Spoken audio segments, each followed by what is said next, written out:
On the celestial continent, in the howling forbidden land, atop a cliff, stood the ancient demon Chu, surrounded by numerous enemies. A strong bald man shouted, declaring that even though the demon Chu had spent his life killing people and committing evil deeds, today would be the day of his death. A woman was furious with the demon Chu because he had killed her sister. Everyone there was seeking revenge, as Chu was the greatest villain. Suddenly someone called out to him, and when he turned, he saw a woman flying on her sword. She asked if he was regretful now that everyone was against him. This woman was named Mengdi. She was the master of the rising sky peak of the Taisu Holy Land. Chu began to laugh and asked if she really thought he was remorseful, as he had spent his entire life cultivating and fighting, and among those in the same domain, Chu was still superior. He said that the only thing he regretted was how merciless time was, and that if he had another 1,000 years, no one would dare to go against him. This angered Mengdi, and she said that since Chu had no regrets, he could not blame her for being ruthless. She then began to use her sword technique. She called everyone else who wanted revenge against Chu and ordered them all to attack Chu together to kill him. Chu began forming several seals with his left hand. When Chu finished making the seals, he smiled. The people seeking revenge against Chu said that Chu was plotting something and that they couldn't let him succeed. They used the heavenly Dharma, surrounded Chu, and struck at him. Using the 3,000 worlds ability, Chu took the blow head-on. All wounded, Chu started laughing, and with a sinister expression, said that the emperor lamented not becoming immortal and achieving longevity. But he, Chu, would never lament anything. Chu stabbed his sword into the ground, and suddenly, a massive explosion of energy occurred, destroying everything around him. But in the end, Chu died. The people who wanted revenge against Chu wondered if he had sacrificed himself. The old man with a beard said it was a pity because if Chu had gone to the Tianyuan Great Wall and killed wild beasts, he would have become a great general of the human race. At the end of the day, after that battle against Chu, people said he had sacrificed himself. It was truly a pity. Chu's consciousness thought, did they really believe that I, known as the demon Chu, would die like this? In the Taisu Holy Land, there are 18 peaks, and the masters of the prosperous sky, rising sky, and sword sky peaks were the strongest in the entire Holy Land, and were located in the upper holy domain. The masters of the remaining peaks were located in the lower holy domain. A month later, at Rising Sky Peak, in the mansion of the peak's heir disciple, Chu smiled and said he was back. Chu said that before he was reborn, he was a university student, and to resurrect, he had already thought of thousands of methods, so his death had been entirely calculated. Chu smiled and thought that his preparation had been meticulous. How could they think he would die so easily? Chu stood up and realized that he was in the Taisu Holy Land and said he was destined to be there. A system screen appeared saying, "User resurrection detected. System function has changed. Please choose one of the new functions below. 1. Destiny Villain. As long as you commit evil, you will receive rewards from the system. 2. Well-trained villain. Having died once and knowing all the sufferings, you now choose to hide and cultivate in secret to become strong and then return to commit evil." Chu thought that in his past life, he chose to be the destiny villain and committed countless evil deeds, but admitted it had been a lot of fun. However, after everyone started hunting him, it became a nuisance. But in this reincarnation, he would choose a different path. He would become strong in secret and then destroy the world, aiming to become a sacred disciple. Chu chose the well-trained villain function. New function selected. Loading. New function loading complete. Chu tells the system to open the status panel and thinks about what his body would be like in this life. The system opens the status window. User. Chishu. Identity. Heir disciple of Rising Sky Peak. Domain. None. Destroyed. Qualifications. 17. Normal. Cultivation method. Because the user's soul is very strong and took over this body, the strength and methods were erased. Luck value. Less than 18. Bad luck. Cultivation points. 0. Combat power. Slightly stronger than a chicken. Chu wonders if he was really the heir disciple of Rising Sky Peak, and comments that his qualifications were normal, his luck was bad, and his strength was only slightly stronger than a chicken's. Incredulous, Chu asks what the previous owner of that body did to be in such a condition. 10 days ago, the previous owner of that body, the heir disciple of Rising Sky Peak, and the heir disciple of Sword Peak, had a life-or-death battle in the arena out of jealousy over a woman. In the arena, the heir disciple of Rising Sky Peak was defeated with a single blow and had his cultivation destroyed, suffering unimaginable humiliation. After discovering what had happened, Chu comments that the former owner of the body was utterly ridiculous, getting beaten up like a side character because of jealousy. But now that the body was his, The former owner's enemies were also his enemies, and he would avenge him. Chu declares that they should wait, for he would cultivate until that body became invincible. An hour later, Chu thinks that the body was very useless, as it had a serious injury and no cultivation. However, Chu smiles and says that it didn't matter, for luckily, he had other methods. At Rising Sky Peak, a group of people was talking about how the Peak Master, who had killed the demon Chu, had returned 3 days ago. One of them asks if the demon Chu was really dead. Another responds that the demon Chu was invincible against those in the same domain, but compared to the other 10 Supreme Saints, he was a domain below, so he couldn't win. Another cultivator comments that he hoped they would kill all the people of that kind. Chu, hearing this behind a tree, became irritated and thought that those insignificant nobodies had no idea that not only was he not dead, but he had also become a disciple of the Holy Land, and if he couldn't go against them, then he would join them. Things were going to get very interesting there. Chu approaches them and coughs to get their attention.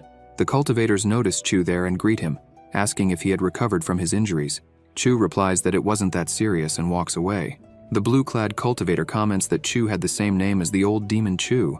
The black-clad cultivator asks if Chu had any relation to the old demon Chu, but no one knew. The red-clad cultivator responds that they were overthinking, because if that were the case, he should have at least half of the old demon Chu's cultivation talent. But his cultivation had been destroyed by someone else in a petty fight over a woman. Chu climbs the stairs until he reaches Chi Mengdi's mansion. Upon reaching the door, he calls for his master, saying that her disciple has something to discuss. The protagonist enters and goes to his master. Mengdi comments that 10 days had passed since he fought and was injured, but only now did he come to see her. Did he need his master's help to continue on the path of cultivation? Chu kneels and pleads, "Master, please." Mengdi responds that Chu's cultivation was low, yet he still dared to fight stronger disciples over a woman. He deserved to have his cultivation destroyed, so she could not help him and asked him to leave. Chu replies that his cultivation was low, and she didn't know the reason for that. How could he become strong without cultivation resources if all the resources were given to the second junior brother, third junior sister, fourth junior brother, and fifth junior sister? How could he become strong if he received nothing? Mengdi slaps her hand and says that he was very audacious because he had always been a fool who never put effort into cultivating, but now he was claiming that his master was unfair for not giving him anything. It was truly ridiculous. The protagonist says that she didn't give him resources because he had the same name as the old demon Chu, which is why she was always disgusted by him. Mengdi replies that she was never disgusted by him, but that it would be better for him to leave and wait because she would find a treasure between heaven and earth that could heal him. She would definitely help him continue on the path of cultivation. Chu, with a cynical smile, says no, as she could help him right there and then. Mengdi asks how she could help him. The protagonist responds that it was said she had the heavenly fragrance body, and approaching her, Chu suggests that if they performed dual cultivation together, not only would he recover, but his cultivation would also greatly increase. Mengdi becomes serious and asks what he was talking about. The protagonist replies that he was suggesting dual cultivation with her and kisses his master's hand, leaving her blushing and flustered. Mengdi, blushing, says he is an unfaithful disciple and asks if he wants to die. How dare he humiliate his master like this? Mengdi becomes angry and with her fingers points her sword at Chu, saying she would ensure that his limbs would be cut off and he would be expelled from the sect. Chu smiles and uses some seals. The master's sword begins to disintegrate and she starts to feel weak, her legs giving way. Mengdi asks what is happening as she cannot use her superior saint cultivation and ends up collapsing on the ground. Chu approaches and says he promises to be gentle. Mengdi, blushing, calls him an unfaithful disciple and asks what he thinks he is doing to his master. The protagonist tells her to relax because he is helping his disciple learn and follow the correct path of the Tao. The cultivation domains are Foundation Establishment Domain, Spiritual Sea Domain, Spiritual Pillar Domain, Spiritual Domain, Spiritual Tao Domain, Divine Domain, Lower Saint Domain, Upper Saint Domain, Saint King Domain, Emperor Domain, and Great Emperor Domain. Below the Emperor Domain, each domain is divided into layers. The first to third layers are called the lower layer, the fourth to sixth layers are called the intermediate layer, and the seventh to ninth layers are called the upper layer. Mengdi calls him an unfaithful disciple and asks what he did to her. She wonders why she can't use her powers. It feels as if she is an ordinary person.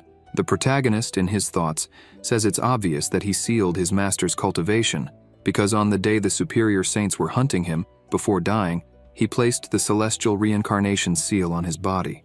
It was an artifact he had received from the system for doing evil deeds. The artifact, called the Celestial Reincarnation Seal, is a divine class sealing artifact. It allows placing a servant seal on a cultivator's body, and by activating it with a few words, it is possible to seal all of the target's cultivation. The artifact has 2 uses, and it is necessary to combine 2 seals for it to be effective. The protagonist thinks that now, upon realizing this, any female cultivator below the Great Emperor domain would have no choice but to obey everything he commands. Chu says that despite her age, Mengdi is still very beautiful and desirable. Mengdi, embarrassed, calls him unfaithful and asks how he dares to say such things to his master, and if he isn't afraid she might kill him.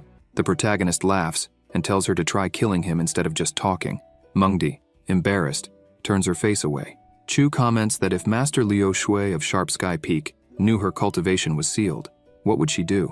Because as far as he knew, the master had killed Mengdi's father, and with such a good opportunity, she wouldn't miss the chance to avenge her father's death. Mengdi, shocked, thinks she can't let Liu Shui find out, as that woman is crazy and would definitely kill her. The master calls the protagonist an unfaithful disciple and says that the artifacts of heaven and earth and cultivation resources, she would hand over everything, and he could choose whatever he wanted. Chu grabs Mengdi and says he doesn't just want that. What he wants is her. Mengdi, embarrassed, responds that it is impossible, absolutely impossible, saying, "Don't even think about it. I am a master in the superior saint domain, and I will not be abused by you."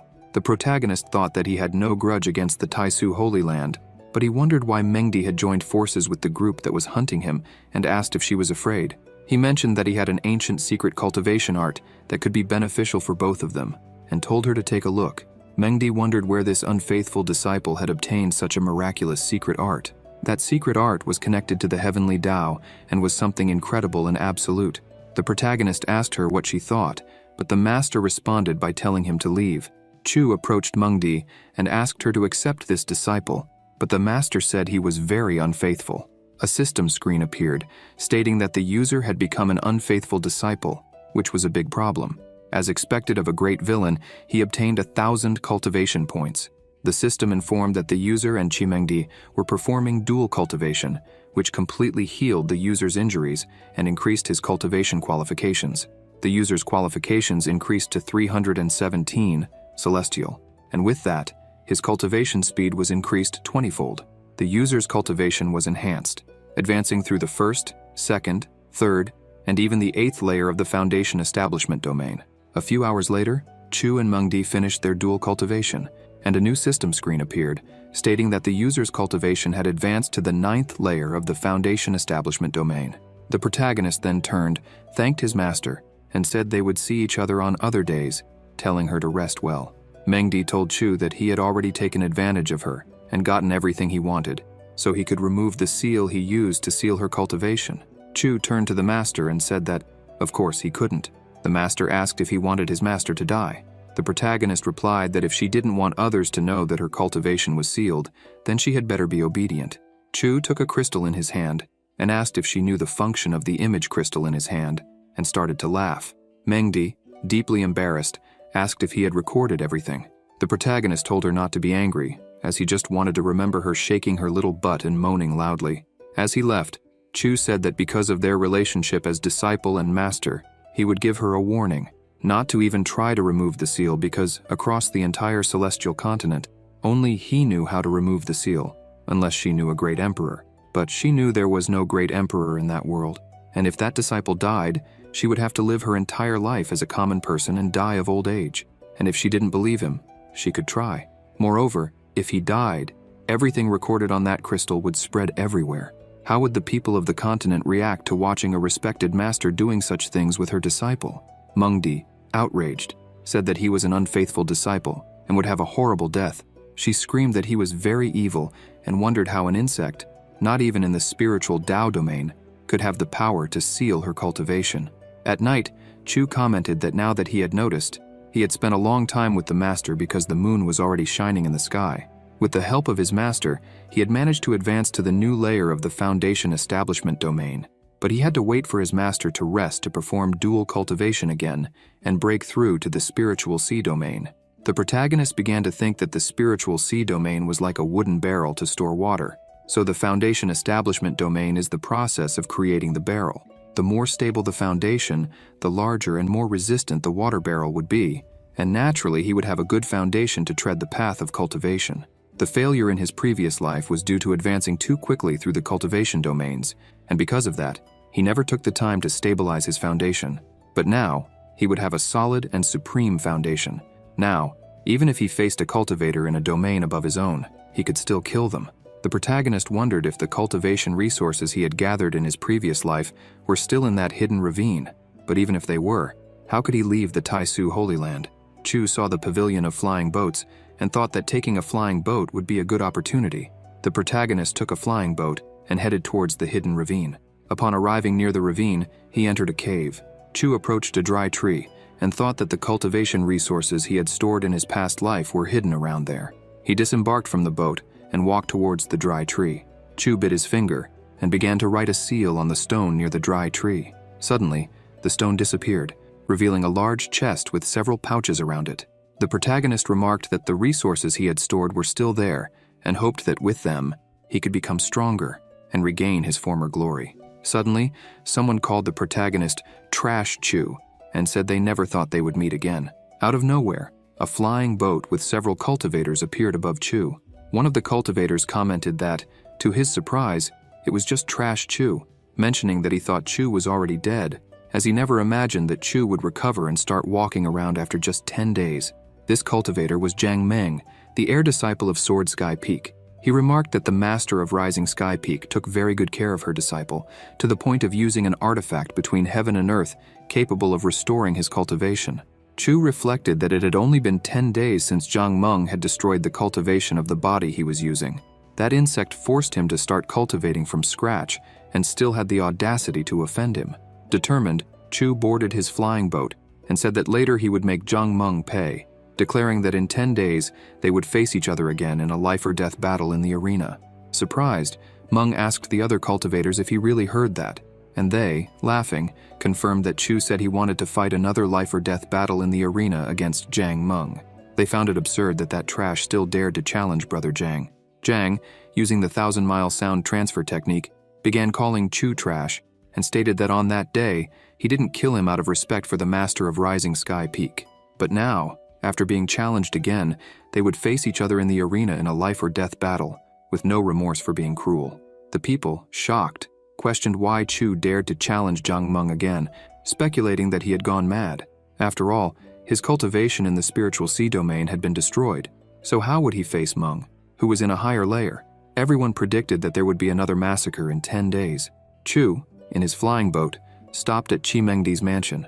He commented that his master's mansion was full of spiritual power and decided to stay there to cultivate, believing that his master wouldn't mind since everything that was hers was also his. Upon entering Mengdi's mansion, Chu called her beautiful and said he had returned to see her again. Mengdi asked what he was doing there so late, and Chu responded by asking what she meant by that question. When the master asked him not to come closer, Chu, already near her, commented that he knew how to do worse things and asked if she wanted to see. Chu began making several arrangements and activated them, surrounding Mengdi's entire mansion. The master, surprised, asked if he had inherited the ancient Tao of arrangements, to which Chu replied that she had a keen eye and asked if she wanted to learn, questioning what she had to offer in exchange for that knowledge. Mengdi crossed her arms and said she wasn't interested in learning.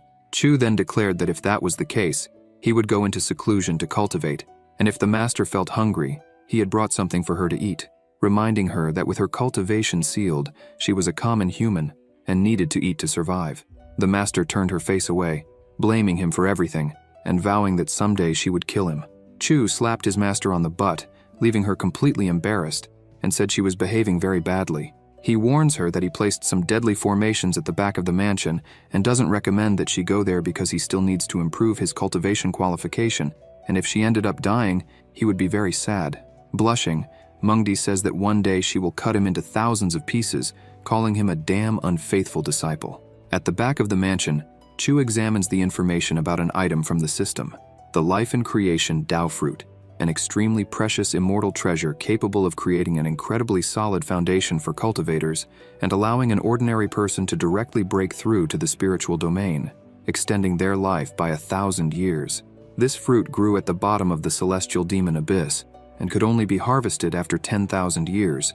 It was so rare that, according to reports, a master of the Holy Land exchanged 3 celestial-class martial arts and 2 immortal-class martial arts for a life in creation Dao fruit to help his beloved disciple establish a solid foundation in cultivation. Chu thinks about using that fruit, which has been considered since ancient times as a treasure between heaven and earth, capable of creating an extremely solid foundation. By doing so, he could use the divine class Dao scripture. Even though it was thanks to the life and creation Dao fruit in the system, he wondered if there was any cultivator on the celestial continent with a stronger foundation than his. Chu takes the life and creation Dao fruit and begins to eat it. The fruit quickly takes effect, and Chu activates the Dao scripture, starting the process of recreating his foundation. Suddenly, a system window appears, informing him that his cultivation has been reduced to the 8th layer of the foundation establishment domain, then to the 6th, the 3rd, and finally to the mortal domain. Then, a choice option appears in the system. Do you wish to break through to the next domain? Yes or no? Chu promptly selects yes. The system detects that he used the strongest technique for foundation building, the Dao scripture, and warns that the consumption of cultivation points will increase, with the estimated time to advance each layer being 1 month. Another message informs him that 100 cultivation points will be required to advance each month. As time passes, the system tracks Chu's progress. After 1 month, he advances to the 1st layer of the foundation establishment domain. After 2 months, he advances to the 2nd layer. After 3 months, he reaches the 3rd layer, and after 4 months, he attains the 4th layer of the foundation establishment domain. Deeply focused on his cultivation, Chu recalls that everyone believed the 9th layer was the limit, blindly following the path of their ancestors. However, he knew that there existed a 10th layer, accessible only to those who surpassed their limits and discovered the right path. Breaking and rebuilding, between life and death, involved great fear, but also offered great opportunities. 7 days later, Chu finally manages to advance his cultivation, and a new system window appears, informing him that he has advanced to the 10th layer of the foundation establishment domain. It took 10 months and 1,000 cultivation points to achieve this feat. With his cultivation points now exhausted, Chu shouts, declaring that he has made significant progress. On a mountain, there was a large hurricane with several lightning bolts. At Sword Sky Peak, a woman was observing the whole situation. In her thoughts, the woman realized that there was a very powerful energy fluctuation and wondered if it was Chimengdi who was advancing. This woman is Liu Shui, the master of Sword Sky Peak. The protagonist thought that the condensation of his flesh and soul had reached its limit, and with his solid foundation, he would break the chains and advance to the spiritual sea domain. Suddenly, a system window appears, informing him that the user is about to break through to the spiritual sea domain, and that with a solid foundation, it will be possible to advance to the 10th layer. Chu comments that he didn't expect to unlock the reward system so easily, and checks the reward he received. The protagonist jumps and punches the air, creating a great pressure in the water when another system message appears, informing him that he has achieved perfection and that the reward system has been unlocked. The system congratulates the user on receiving the sacred primordial body. Chu is shocked and wonders what this sacred primordial body is. The system informs him that the sacred primordial body requires a large amount of resources to be cultivated. Then the system alerts that the sacred primordial body is now fusing with the user. Frustrated, Chu exclaims, asking what the hell is happening. The system then informs him that the fusion of the sacred primordial body has been successfully completed. Chu laments, saying that he had consumed many resources to break through to the spiritual sea domain, and now he had the sacred primordial body. He complains about the damn system, asking how he is supposed to cultivate now. Suddenly a new system window appears, explaining the advantages of the sacred primordial body. During the primordial era, it was an invincible physique against those of the same level and unmatched against those of stronger levels, being the most powerful physique a human could achieve. However, the system also points out the weaknesses of the sacred primordial body. At the end of the primordial era, the laws of heaven and earth changed, and cultivating the sacred primordial body requires many resources. Even using all the resources of the Holy Land, it would be very difficult to reach the initial stages, causing stagnation in the user's foundation. In conclusion, the system states that nowadays, the sacred primordial body is useless. However, the system encourages Chu not to be discouraged, suggesting that if there are no resources, he should steal, rob from everyone he can, and kill all his enemies. The system believes it can fully develop the sacred primordial body if cultivation points are converted into resources. The protagonist asks how he would know how many cultivation points are needed to achieve this, and how he could exchange the cultivation points. The system then opens the profile window. User, Chushu, Identity, Heir of Rising Sky Peak, Cultivation, First Layer of the Spiritual Sea Domain, Constitution, Sacred Primordial Body, Qualifications, 317 Celestial, Cultivation Techniques, Dao Jing Foundation, Initial Chapter Cultivation Points, 0, Luck, less than 18 black, can absorb luck by killing those who have it. Note, luck affects your situation. People with luck can grow strong without much effort. Combat evaluation, 19 times stronger compared to people of the same cultivation. Chu thinks that now that he has gained the sacred primordial body, he has no choice but to cultivate. He gives a sinister smile and comments that, fortunately, he still has his master. Chu leaves the back of the mansion and begins walking toward his master. In Mengdi's mansion, the master was peacefully eating an apple when someone asked if it was delicious. Mengdi responded that yes, it was delicious. When she realized who was speaking, she became angry and called him an unfaithful disciple. Chu commented that a few days without seeing her felt like seasons had passed.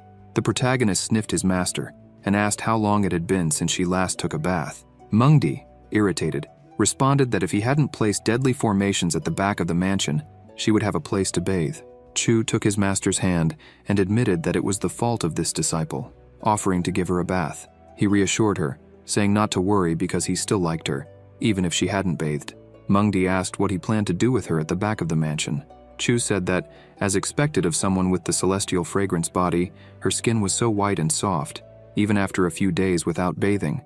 The master, completely embarrassed, called him an unfaithful disciple. The protagonist kisses his master's hand and asks her to improve his talent and let him wash her back. The master, blushing deeply, turns her face away and calls him a damn unfaithful disciple. But soon she realizes someone is outside.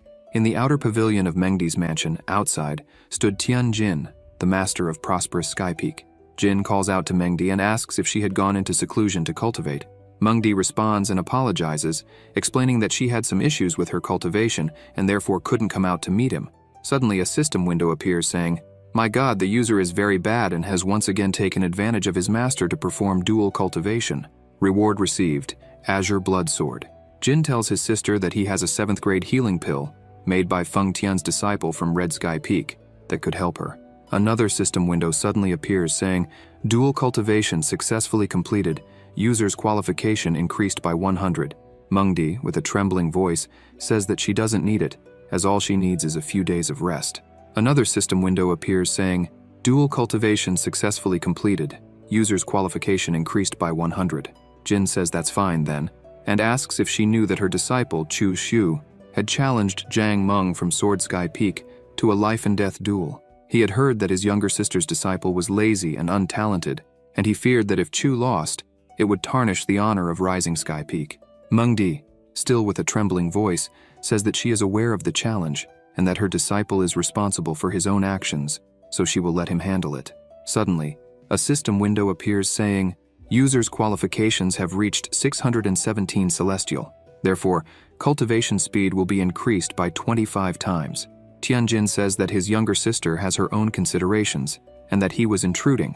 He mentions that the name of the song he is playing is Courting the Phoenix and that he was inspired by the moon's glow a few nights ago. He then says he will play it for his younger sister." Chu and Mengdi were lying down while listening to the music. Mengdi, blushing, thought that even while she was talking with her elder brother Tianjin, her disciple didn't stop doing those things to her. Chu comments that Master Tianjin is really amazing with the flute, and he almost wanted to give him a like. The master tells her disciple to go to hell. The protagonist, with a sinister smile, says that seeing how close they were, he wouldn't mind borrowing some cultivation resources. Suddenly, a system window appears saying, "The user is very wicked. In addition to taking advantage of his master, he also took the cultivation resources. Very wicked. Reward, 500 cultivation points." In the Blue Butterfly Mansion, Chi Mengdi's residence, Chu comments that all the pills present are only 4th grade. The 5th grade ones, being rare, were not available. Mengdi replies that complaining won't help since she cannot open her storage ring to retrieve other treasures, while the seal he placed on her remains. The protagonist responds that it doesn't matter, as there are already plenty of resources there, so it's better than nothing. He thanks his master and leaves. The master considers asking the Holy Land Master for help. Perhaps she could remove the seal. However, Mengdi thoughtfully decides against it because Chu mentioned that only he could remove it, and if she tried, he would know and might leave. The master, unwilling to accept her fate, wonders if she will remain immortal forever until she dies of old age. No, she is Chi Mengdi. She cannot accept that destiny. The master retrieves a hidden mask and says that fortunately, before her unfaithful disciple sealed her cultivation, she managed to remove and store a treasure. Moreover, he didn't search thoroughly. If he had, he would have taken the bronze fox mask. Even though it couldn't restore her cultivation level, she would use the mask to erase her presence, because as long as she had no contact with others, no one would know her cultivation had been sealed. This way, none of her enemies would hunt her down. Mengdi recalls that the mask belonged to the old demon. When he was being hunted, he dropped it. It's a pity that old demon Chu died after 100 years of cultivation. He had a great future, and if he had cultivated correctly, he wouldn't have been hunted and killed. But that matter doesn't matter now, as it's in the past. She still needs to find a way to remove that seal as soon as possible. Otherwise, she would be nothing more than a slave for him to use and enjoy. Chu senses something. In his room, he thinks that his master finally put on the bronze fox mask. It's a good thing she did because it would be difficult for him to grow stronger if someone discovered her cultivation was sealed. He feels very proud of his master. The protagonist, with the azure blood sword he received from the system, thinks that although it's not the best, it's not too bad either. He only has 3 days until the life and death battle in the arena. It's enough time to cultivate and refine his sword. Chu begins refining his sword in his room until he grasps the essence of the sword. Suddenly, a system window appears, saying, "Congratulations to the user for understanding the essence of the sword and refining it. A sword intent above the Raisu Holy Land has been detected." The protagonist begins to fly with his sword intent. As he flies, the system window tracks the miles he covers in Raisu Holy Land: 800 miles, 1,000 miles, 1,500 miles, 2,000 miles, 9,999 miles. Suddenly, Chu's eyes start to shine, and he wonders if this is the sword intent. The protagonist begins to comprehend the sword intent when suddenly it heads towards his forehead. He fully comprehends the sword intent when a system window appears saying, "Congratulations to the user for successfully encountering the Heavenly Sword Intent. Heavenly Killer Sword Intent. Category: Sword Intent. Attribute: Wind." Chu comments that the Heavenly Killer Sword Intent is highly compatible with him. The protagonist, delighted, says he will return to his master's mansion and use the system to enhance the Heavenly Killer Sword Intent. If he manages to strengthen the Heavenly Killer Sword Intent, winning the life and death duel would be very easy. In the Taisu Holy Land, at the Pacific Sky Peak, Tai Suzy, the master of the Taisu Holy Land and the Pacific Sky Peak, mentions that she sensed someone from the Holy Land seeking the sword intent. It was very interesting. Suddenly she realizes that this person actually managed to ascend 9,999 miles in search of the sword intent. How is that possible? In the last 30,000 years, only the sword god, who was in the Emperor domain, had the ability to achieve this. Suzy wonders if there is someone in her Taisu Holy Land with the potential to become the sword god. 3 days later, at Prosperous Sky Peak, in the arena where the life and death battle would take place, several people gathered to watch the fight. Jian Lingyun, from Sword Sky Peak, comments that the atmosphere was very lively. Zhang Meng tells Ling Yun that he heard that recently he managed to break through to the divine domain. Ling Yun responds that it was just the divine domain, nothing worth mentioning. Ling Yun sees Shu Tianzhen, a disciple of Sword Sky Peak, and comments that he didn't expect her to show up there since she usually doesn't care about these things. Shu Tianzhen responds that this matter started because of her, so it was obvious she would attend. After all, Chu Xiu was dear to her, and she didn't want him to die there. Jian Lingyun, intrigued, thinks that Chu was a worthless person and had nothing special, but his younger sister Shu really appreciated him a lot. Meng comments to Tianzhen that it was impossible even for her to save a man who wanted to die. A bystander says that Chu was very weak, but even so, he had the courage to challenge Brother Zhang. He really wanted to die. Other bystanders say that Chu didn't show up because he was afraid, and they didn't understand how the rising sky peak could tolerate him and still call him an elder brother. Tao Yao, the fifth disciple of Rising Sky Peak, tells the bystanders that praising the strong and humiliating the weak was what their master taught them. The bystanders, shocked, comment that Tao Yao also came to watch the battle.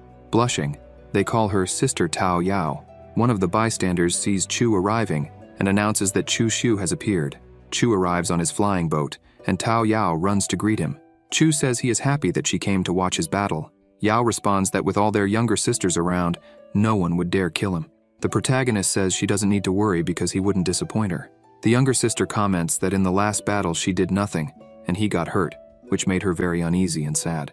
Chu calls her a silly girl and says it's all right, that it wasn't her fault. The protagonist turns and sees Shu Tianzhen, thinking that if he wasn't mistaken, she was the goddess of Sword Sky Peak. She had a good appearance, and her cultivation base wasn't bad at all. Tianzhen feels that Chu Shu seems like a different person. Meng asks Ling Yun if, now that Chu has arrived, he should kill him. Ling Yun responds that in a life-and-death battle in the arena, even if he died, no one could question it, so he could kill him painfully. Meng tells brother Ling Yun not to worry because Chu Shu was going to die. Zhang Meng steps into the arena and tells Chu that since they were both there, they should start the life-and-death battle right away. After all, after this battle, he still needed to return and cultivate in seclusion. Chu asks him to wait a minute because there was something he needed to say. At Prosperous Sky Peak in the arena, Chu comments to the bystanders how rare it was to have them all gathered in the same place to watch a battle. He recalls that they shouldn't forget about the bets, and reveals that he had a vial containing 6 7th grade Tianchuan pills, all of superior quality, which he intended to use for betting. Suddenly, a system window appears informing him that the user was deceiving the brothers and sisters of the Holy Land, pretending to be weak to defeat a tiger and thus obtain more resources, with the system promising a reward of 300 cultivation points. The bystanders, incredulous, ask if that pill was the legendary Tianchuan pill. Some comment that they heard this pill could increase someone's speed in the divine domain and even help to break through to a higher domain, reaching the lower saint domain.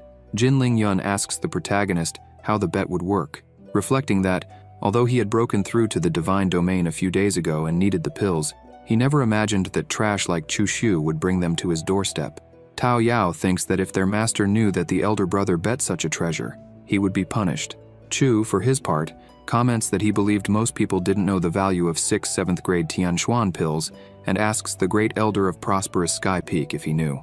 The elder confirms, explaining that many cultivators desired this pill, but few could buy it, as at auctions, each was sold for 1 million superior spiritual stones, totaling 6 million superior spiritual stones for the 6 pills.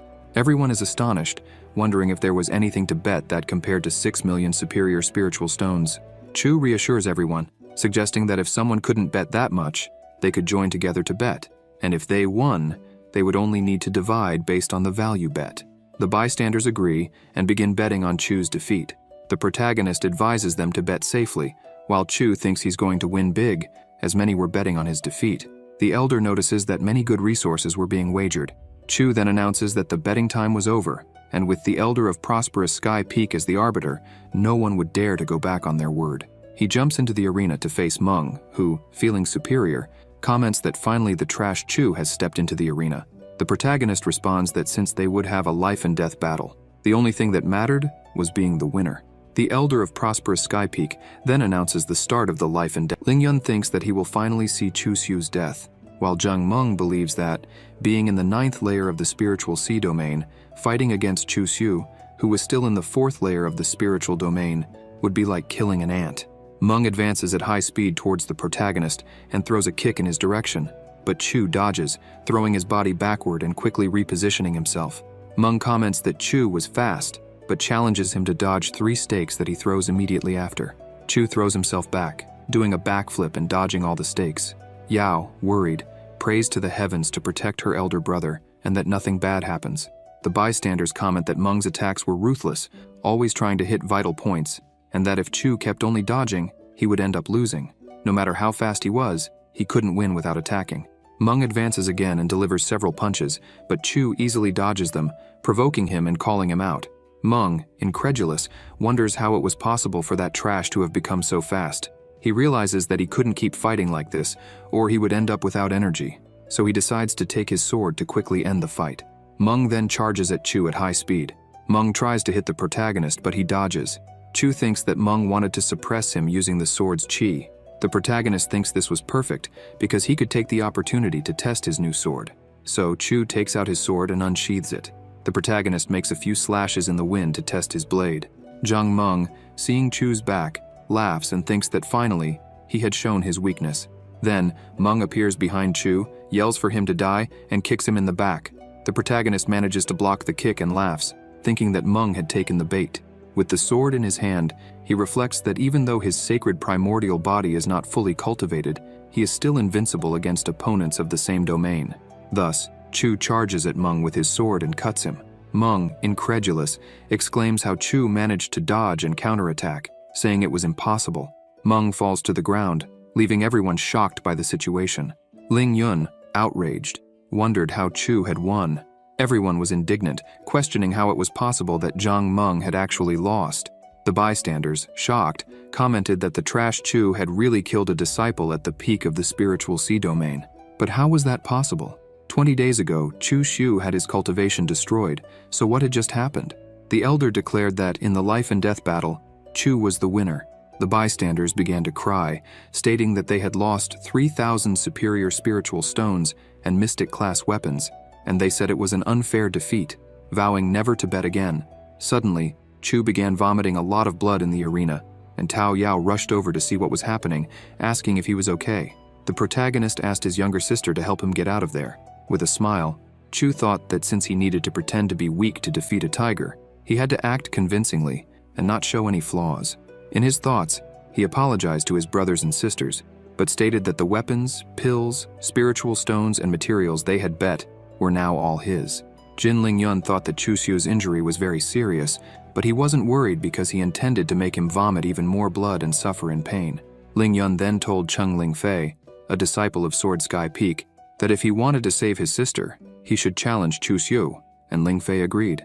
Lingfei ordered Chu to wait a moment and asked if he had the courage to fight him. Yao, incredulous, questioned whether Lingfei hadn't seen that her elder brother was injured, yet he still had the nerve to challenge him. What was wrong with him?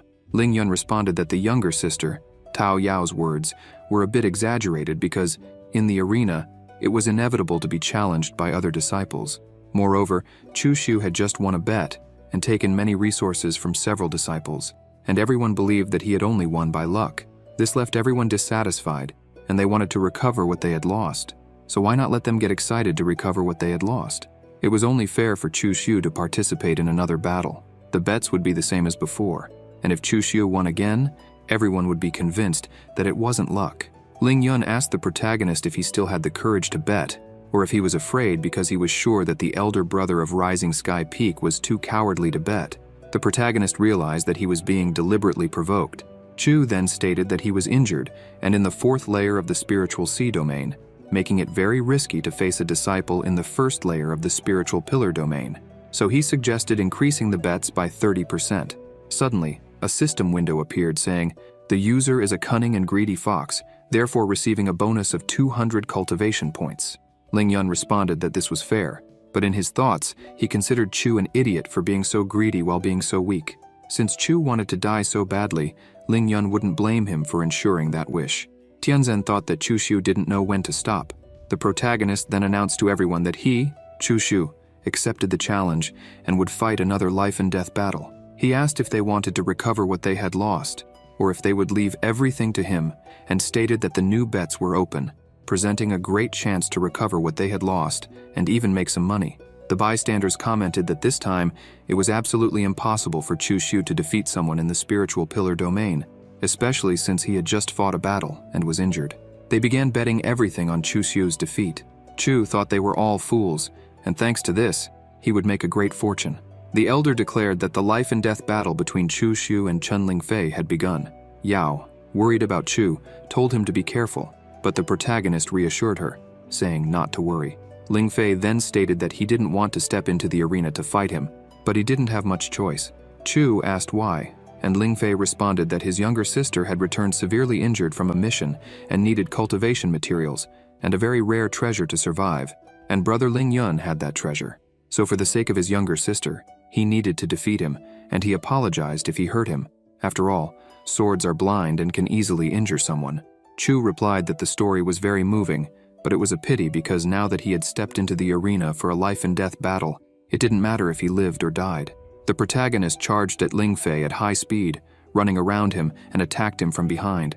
Lingfei defended his attack and asked how he dared to make a sneak attack.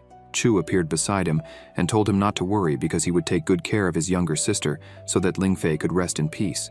Then, he stabbed him with his sword. The protagonist unleashed a chi attack on his back and sent him flying. Lingfei hit the barrier, dead. Chu commented that villains always die from talking too much. That was the truth of life. The protagonist sheathed his sword and said it was better to kill quickly to avoid giving time for retaliation. The bystanders were shocked and asked how that was possible, as Chu Shu was only in the 4th layer of the spiritual domain. Yet he easily defeated Chen Lingfei. The skill Chu Shu used, the mythical class Living Shadow, allowed him to summon 7 shadow clones and use each one to attack the enemy, something only someone who mastered the skill could do. The bystanders began to cry, having lost everything. One of them mentioned that he had borrowed 10,000 superior spiritual stones only to lose like this and end up in debt. Tao Yao told the protagonist that he was amazing, but Chu responded that it was just luck and not worth mentioning. The protagonist went towards the betting treasures and commented that it wasn't bad at all, as it had been a lucky day. Chu then said that his storage bag was already full and asked his younger sister if she had a storage bag. Yao replied that she did and tossed him a bag. The protagonist thanked Yao, who told her elder brother that there was no need to be formal and that he could take and use it. Chu asked if those were the 7th grade Tianxuan pills they wanted. The bystanders cursed Chu, asking for some mercy, saying that he hadn't come just to fight, but to rob them and boast. The protagonist stated that since there were no more battles, he would leave, and then he took his flying boat to depart. Suddenly a system window appeared, saying that the user was truly evil and cruel, signs of a true villain, and therefore was rewarded with 200 cultivation points. Yao, worried about Chu, said that he had offended Jun Lingyun, who was treacherous, and that he needed to be very careful and couldn't let his guard down. In Chu Shu's room, the protagonist thought that he had gained a total of 16 million in pills, treasures, and weapons, and imagined that if it were possible to sell everything to the system in exchange for cultivation points, it would yield many points. Chu began trading the weapons with the system when a window appeared saying that the mortal class thick sword had been successfully sold, and he had received 1 cultivation point. The protagonist got angry, complaining that he had only earned 1 cultivation point. Chu asserted that this couldn't be true, that the system had made a mistake, because the last time he had earned 5 cultivation points for trading something, so he didn't understand why he had only received 1 point this time. Suddenly, a system window appeared stating that as the user's cultivation level increases, the items also need to be of higher quality, and that a mortal class item would now only yield 1 point. Another system window appeared, stating that the cultivation points to be obtained can also vary based on quality. Then a new window popped up, saying that the user tried to be clever by offering low-quality items to accumulate many cultivation points, but that this wouldn't work. Suddenly, a system window appears, stating that spiritual stones cannot be used to exchange for cultivation points, and that insisting on doing so isn't worth it, because calculating large amounts is too bothersome. Irritated, Chu thinks the system is damn annoying. The protagonist remarks that in this case, he'll have to sell low-quality items at auctions or in city shops and use the money to buy high-quality items, trading them for cultivation points. That way, all gains would be maximized. Meanwhile, Chu notices that the bronze fox mask is resonating and wonders who his master was talking to. At the Pacific Sky Peak, Mengdi is conversing with the Sacred Land Taisu master, questioning if it's true that her disciple Chu Shu ascended to the deepest parts of the heavens and entered the initial land to obtain a celestial sword intent. Mengdi finds it hard to believe, as Chu's talent is low, and finding a sword intent is already extremely difficult, let alone ascending to the deepest parts of the initial land. Suzy responds that she saw it with her own eyes that night and asks if Chu's personality has changed recently, suggesting he might have been possessed by someone.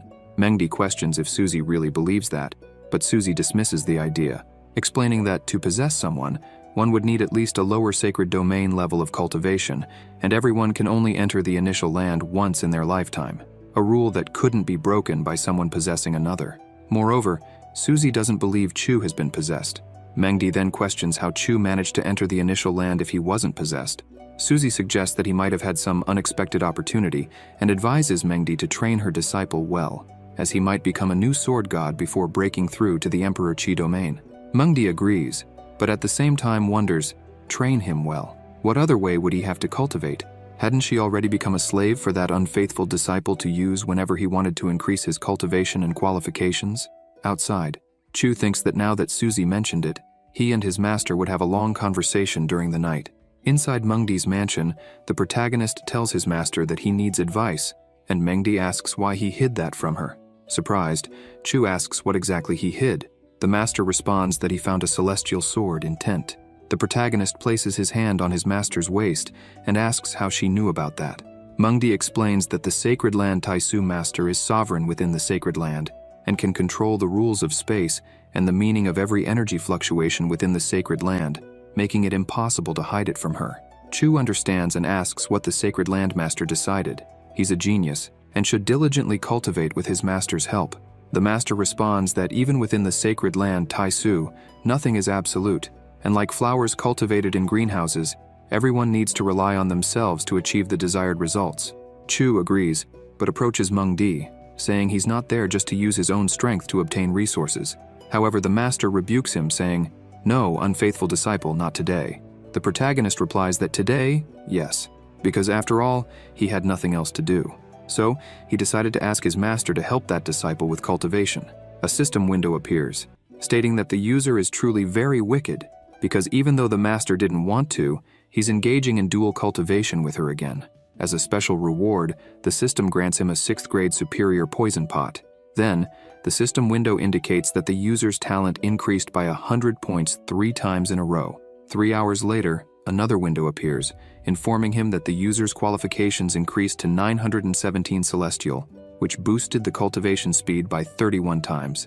The system message also states that the user's cultivation has improved and that he's almost advancing to the 5th layer of the spiritual sea domain, encouraging him to keep working hard to become stronger. Chu thinks that the effects are worsening more and more, recalling that the celestial fragrance body shouldn't be so useless. He wonders if this is happening because his master's cultivation is sealed and considers the possibility of trying to release the seal next time to see if there's any improvement. Thoughtful, he thinks the idea is good, but also very dangerous. He thanks his master for her hard work in helping him, while Mengdi, indignant, thinks that one day she will take revenge for everything he has done to her and tear him into thousands of pieces. At the precious treasure peak, Chu walks through the pavilion, while some guards wonder if he is Chu Shu from the rising sky peak. One of the guards comments that he heard Chu won 2 battles in the arena. At that moment, a woman introduces herself to Chu, saying she is Chu Xiaoran, an inner disciple of Precious Treasure Peak, and asks if he came to sell some items. Chu approaches Xiaoran, places his hand on her chin, and asks how she knew he had come to sell. Playfully, he asks if the junior sister learned some secret mind-reading art. Xiaoran replies that Chu showed great skills in the arena, earning many treasures and spiritual stones, which made this news spread throughout the Taisu sacred land. Now, with him at the Precious Treasure Pavilion, it was easy for her to guess that he was there to sell items. Xiaoran then invites him to follow her, offering to show him the way. Chu reflects that he had barely arrived at the pavilion, and she had already taken the initiative to speak to him and invited him inside. He wonders what her purpose might be in doing this before he even entered the pavilion. Xiaoran notices that after entering the Precious Treasure Pavilion, Chu only observes the goods without buying anything, and she can't guess what he is thinking. Meanwhile, Chu thinks that a mortal-class weapon costs 50 superior spiritual stones, but exchanging it in the system would only yield 2 cultivation points. On the other hand, mortal-class spiritual herbs of the same value could be exchanged for 10 cultivation points, while a second-grade spiritual pill could be exchanged for 15 points. Chu realizes that the higher the concentration of spiritual energy, the greater the number of points he could exchange in the system. If he exchanged something with a large amount of spiritual energy, like a human cultivator, he could exchange it for the maximum number of points possible. Suddenly, a system window appears, praising Chu for his genius in thinking of something so cruel. The system message states that he is truly worthy of being the villain chosen by the system and rewards him with the black-silver flying boat, a land-class item. However, the system laments that although the idea is incredible and innovative, it's not possible to exchange human beings for cultivation points. Chu thinks that it's really a shame. For a moment, Xiaoran wonders if she was seeing things because she sensed a murderous intent in his eyes. The protagonist then tells Xiaoran that he wants to buy energy recovery pills and vitality restoration elixirs, spending 15 million superior spiritual stones. Surprised, Xiaoran wonders why he would need so many vitality restoration elixirs, speculating if he intends to make a medicinal bath. She promptly offers to gather the items immediately, and Chu, grateful, comments that he will trouble the junior sister with this. The protagonist thinks that he still had some superior spiritual stones left, so he would take the opportunity to look around. Maybe he would find something he needed. Suddenly, Chu's eyes light up, and he feels the bronze fragment reacting with his sword intent. What kind of mystery did that bronze fragment hide? It was as if the sword intent within his body was being drawn to it. Xiaoran says that the elixirs Chu requested had already been gathered and asks if he wanted to take a look. The protagonist responds, "Great," and asks how many superior spiritual stones would be needed to buy that bronze fragment that was in his hand. The girl replies that the fragment was something useless, just lying around, and that if he liked it, he could take it. Chu tosses a pouch into the girl's hand and says there are 100 superior spiritual stones inside because he doesn't like owing favors, then asks if they can go down to inspect the goods. Xiaoran asks Chu to please wait a moment. The protagonist turns and asks if she needed something. The girl replies that she needed Brother Chu's help. The protagonist thinks he now understood why she had approached him when he entered. The girl invites him to have some tea. He accepts and asks what she wanted, adding that if it was too troublesome, she didn't even need to mention it. Xiaoran asks if Brother Chu knows about the Taisu Sacred Tower. The protagonist responds that he does, explaining that the Taisu Sacred Tower is an imperial weapon belonging to Emperor Taisu, with great offensive and defensive power, capable of storing various things inside. It was placed on the Pacific Sky Peak, where the emperor died. It's not only something that protects the entire Taisu sacred land, but also the best place for disciples to cultivate and train. In the tower, disciples can test their combat power, talent, comprehension, and endurance. The higher they climb, the greater the benefits they receive. Xiaoran says her request is related to the Taisu Sacred Tower, and asks Chu if he knows that one of the 3 secret areas of the Taisu Sacred Land, the Savage Demon Secret Realm, will open in a month. Chu responds that he has been busy cultivating and hasn't paid attention to the news, but he had heard that the Savage Demon Secret Realm is a great place to hunt treasures.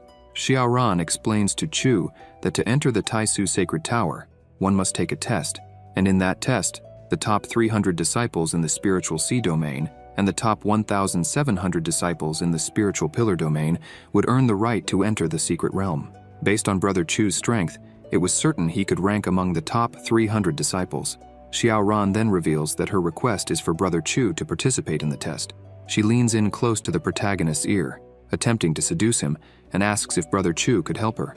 Chu agrees to the request. In Chu Xiu's room, there was a large tribulation while he was cultivating. Suddenly, a system window appeared, informing him that he had advanced to the 5th layer of the Spiritual Pillar Domain, then to the 6th layer of the Spiritual Sea Domain, and after that, to the 7th and 9th layers of the same domain. Curious, the protagonist asked the system what the conditions were to advance to the 10th layer of the Spiritual Sea Domain. The system replied that it couldn't find a method to help the user reach that layer, adding that, unfortunately, the user didn't have the necessary capacity and would fail to advance. However, the system also mentioned that if the user could find 3 valuable treasures, the Panacea Milk, Puti Divine Flower, and Monster Baby Spiritual Fruit, he might be able to advance.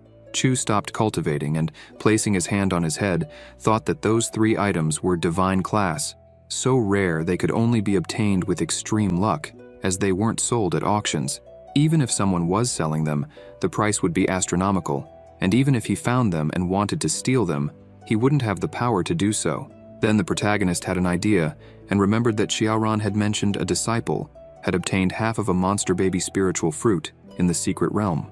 Chu decided he would have to go to the sacred tower. 3 days later, a bell rang on the Pacific Sky Peak as several cultivators in flying boats headed toward the sacred tower. In the midst of the crowd, 2 masters were conversing. One old man commented that every 30 years, many disciples gathered at the peak to try their luck, and he wondered if any disciple that year would be able to break the floor climbing record. There was a board showing the top 10 best disciples who had attempted to climb the tower, with information about the participants. Mo Feiyan, an elder of the Pacific Sky Peak, was conversing with Huang Laotu, another elder of the same peak, and mentioned that a disciple in the Spiritual Sea Domain had entered the top 10. She asked Laotu who he believed would achieve a great feat. Laotu replied that he was betting on Yefan, as he had great potential, a solid foundation, excellent talent, as well as high endurance and luck. Feiyan agreed, saying that Yefan was worth watching. Suddenly, a flying boat cut ahead of the others at great speed. Feiyan asked whose flying boat it was, noting its incredible speed. Laotu responded that the young man was the direct disciple of the Master of Rising Sky Peak. Chu landed his flying boat and descended towards the sacred tower. Upon arriving, he saw a master congratulating her disciple, saying she had done very well and that she was proud of her. The disciple was Su Ruxue, the direct disciple of the Master of Sky Peak, and the other sect members were congratulating her. Ye Fan, the direct disciple of the master of Sword Sky Peak, remarked that he too would enter the top 10 of the spiritual sea domain and would ring the bell at the top of the Taisu Sacred Tower. The protagonist asked who he was. He introduced himself, saying his name was Ye Fan. Chu thought that his name sounded just like a main character's name, and not only that, but look at the cheerful face of that bastard. Chu wondered if this guy was the main character. The protagonist said it was nice to meet him and asked how he knew about him. Ye Fan replied that he had heard Chu had won many spiritual stones from Prosperous Sky Peak. Chu said that it wasn't worth mentioning. Ye Fan thought that Chu was kind and very nice, and that it would be good to have him as a friend. The protagonist thought that Ye Fan's personality was just and righteous, the kind suitable for making friends, and that this was the type of person he hated the most. The board announced that it was time for Chu Xiu to begin his test. The protagonist said it was his turn to take the test, and that they would meet again. Ye Fan wished Chu good luck. Chu began climbing the stairs of the sacred tower and entered the Taisu Sacred Tower. On the first floor of the Taisu Sacred Tower, the protagonist walked until he encountered a horde of wolves. He drew his sword and wondered if only a few little wolves had come to greet him. The wolves charged at the protagonist, surrounding him. Chu used his sword Dao and charged at the wolves, cutting them down easily. The protagonist thought that just a few beasts in the spiritual sea domain wouldn't make a difference. On the 67th floor of the Taisu Sacred Tower, Chu encountered a woman who said she was lonely and asked him to stay with her because they would be very happy together. The protagonist slashed her neck and asked if she was trying to seduce him, remarking that she was still very inexperienced. On the 68th floor of the Taisu Sacred Tower, Chu encountered 4 cultivators with animal auras, one with a tiger aura, another with a turtle aura, another with a peacock aura, and finally, one with a dragon aura. The protagonist asked if they were all at the peak of the spiritual sea domain and then said, "Take this," before charging at them and defeating them easily. On the 98th floor of the Taisu Sacred Tower, Chu encountered Tai Suzy, who was at the peak of the 9th layer of the spiritual sea domain. The protagonist realized that her cultivation was the same as his, but he couldn't measure her full power, and asked if she was the true master of Taisu Sacred Land. Suzy was incredulous. Chu began to laugh and said that she really was the first empress. The protagonist drew his sword and challenged the empress to battle. Their swords clashed. Chu launched a kick towards Suzy's head, but she easily defended the attack and pushed him away. Surprised, Chu wondered how that was possible, as even with his special physique, Tai Suzy in the same domain as him was stronger. Besides being fast and strong, she showed no openings. Suzy then gathered chi in her hand and quickly advanced towards Chu, who counterattacked with equal speed, resulting in a clash between their attacks. The protagonist realized that Suzy's attack was stronger than his. Amidst the battle, Chu thought that it was damage for damage, life for life. Either he would die, or she would die. That was his fighting style. Suzy's attack pierces through Chu, and as he bleeds, he thinks it's unfair, as even after using his sword intent, she was still able to resist. Determined, Chu, despite being gravely injured, doesn't release Tai Suzy's neck until he defeats her. When Suzy stops moving, he finally lets go, thus completing the test on the 99th floor of the Sacred Tower. Now on the 100th floor, Chu doesn't remember how he got there, or if he fought anyone, and he wonders why he has no recollection of it. However, he knows that this is not the right time to dwell on it. Before him are 4 pillars, and he wonders if he should choose one. Upon making his choice, a system window appears, instructing him to learn sword skills and techniques within 12 hours. The more he learns, and the greater his comprehension, the better his evaluation will be. The skills begin to flood his mind, and Chu questions whether these are all the skills and techniques the pillar offers. Determined to speed up the process, Chu commands the system to consume advancement points for learning. The system responds, activating consumption mode. 5 advancement points are spent, then 35, 100, and finally 1,000 advancement points are used for him to learn sword skills and techniques. Chu realizes that in this life, everything is different. Besides the sacred primordial body, he has the system with innovative skills and the celestial sword intent. Determined to strengthen himself as much as possible, he reflects that with the sacred primordial body, he is practically invincible against those of the same domain, and with the sword intent, he is incomparable. By combining these elements with the knowledge of the skills and techniques he acquired, he wonders if he can develop a powerful attack method. Chu decides to master a 2-handed heavy sword, believing that only such a sword could withstand and take advantage of his sacred primordial body and sword intent. He begins training with a giant sword, and upon unleashing a great strike, he cuts through the entire floor in front of him. At that moment, a new system window appears, declaring, "First form, annihilation, Bring an end to all things.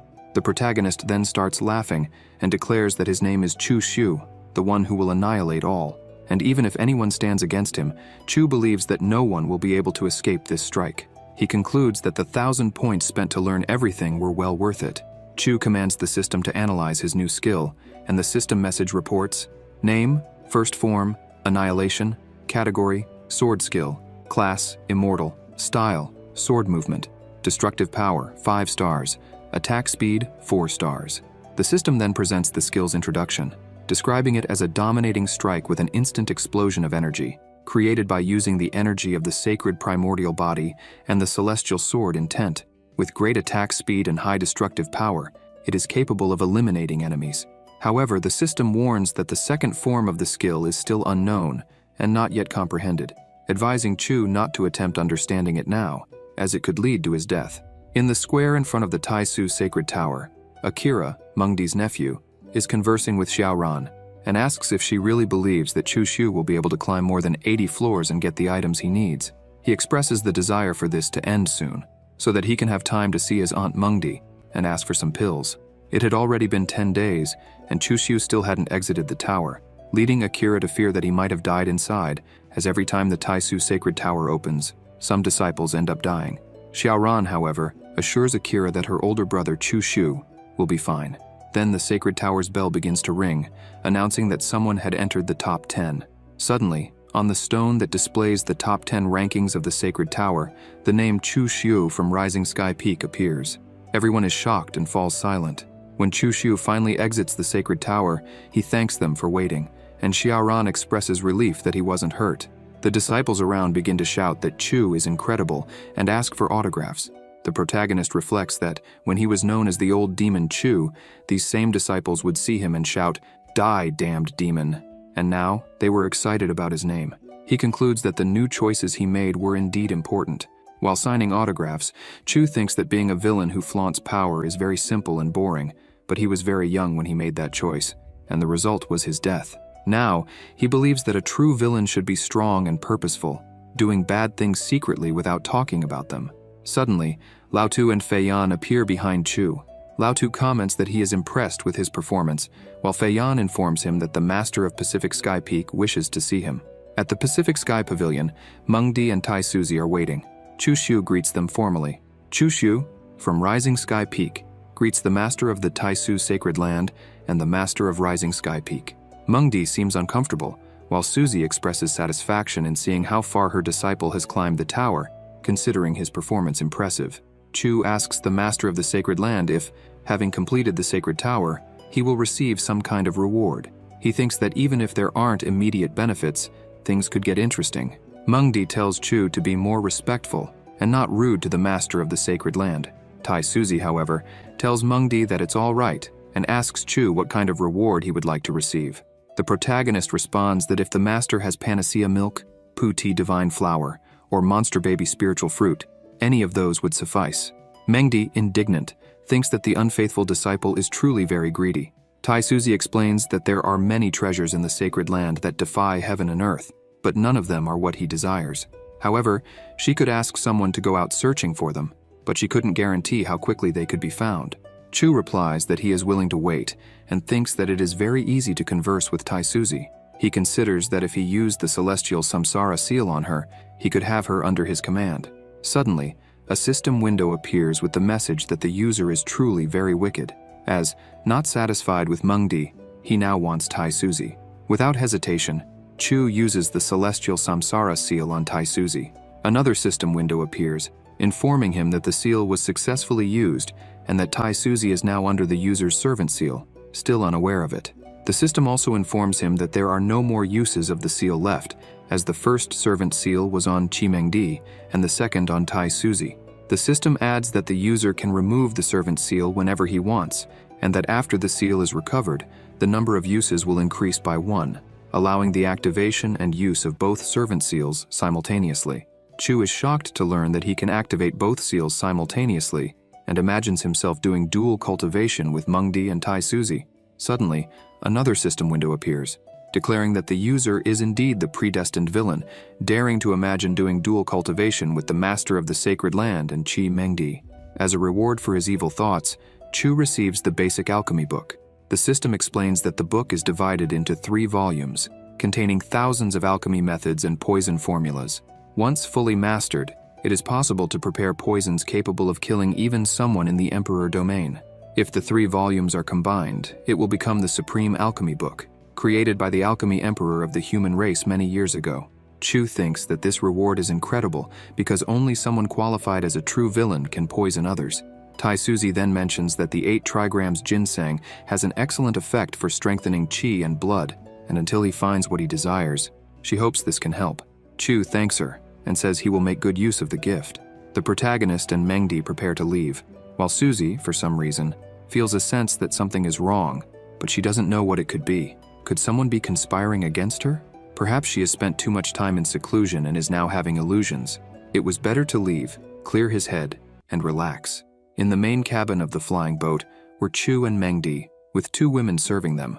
Chu asked the junior sisters to leave them alone, saying that the elder brother needed to talk with the master. Mengdi, with a trembling voice, responded with a no. The sisters asked, "Master of Rising Sky Peak?" Mengdi disguised her discomfort, coughed, and said it was nothing, telling them they could leave. The protagonist sealed the doors and activated a soundproofing system. Chu said that now it was just the 2 of them in the main cabin of the flying boat and that they shouldn't waste the beautiful scenery. Mengdi removed the fox mask and, calling him an unfaithful disciple, asked if he wanted to intimidate her again. She questioned if he really saw her only as a tool, something he could use whenever he wanted. The protagonist replied that, in his eyes, she was just a degenerate person who only thought about that. Mengdi retorted, "And isn't it true?" Chu then asked the master if she wanted him to remove the seal on her cultivation. The master trembled and said yes. The protagonist took the fox mask and commented that the artifact was very good. Even with her cultivation sealed, it managed to hide that from others, and not even someone as strong as Tai Suzy, the master of the sacred land, realized that Mengdi's cultivation was sealed. Mengdi called him an unfaithful disciple and remarked that his concealment skills were also impressive, but that after they slept together again, he would end up with a stained body because of her special physique. However, since he was very good at hiding, she believed he would also be able to hide the scent. Blushing, Mengdi thought that it was a good thing Chu knew how to conceal, or what had happened between them would be exposed to everyone in the sacred land. The master mentioned that he had brought up something about removing the seal on her cultivation. Chu confirmed this. Mengdi asked what the conditions would be, as he wasn't so kind as to do something without wanting anything in return. The protagonist handed something to the master and told her to try it first. Mengdi asked what it was, and Chu said she just needed to wear it, and she would be rewarded. Mengdi put on the stockings, but Chu took the opportunity to touch her.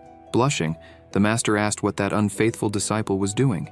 The protagonist replied that she still called him unfaithful disciple after everything they had done and asked her to call him brother. Mengdi turned her head and told him to keep dreaming, saying that even if she died, she would never call him that. Chu commented that this made things difficult. 10 minutes later, Chu told the master to just relax and not worry. Mengdi told him to stop dreaming, reminding him that she was the master of Rising Sky Peak, and asked if he thought she would always be at his disposal.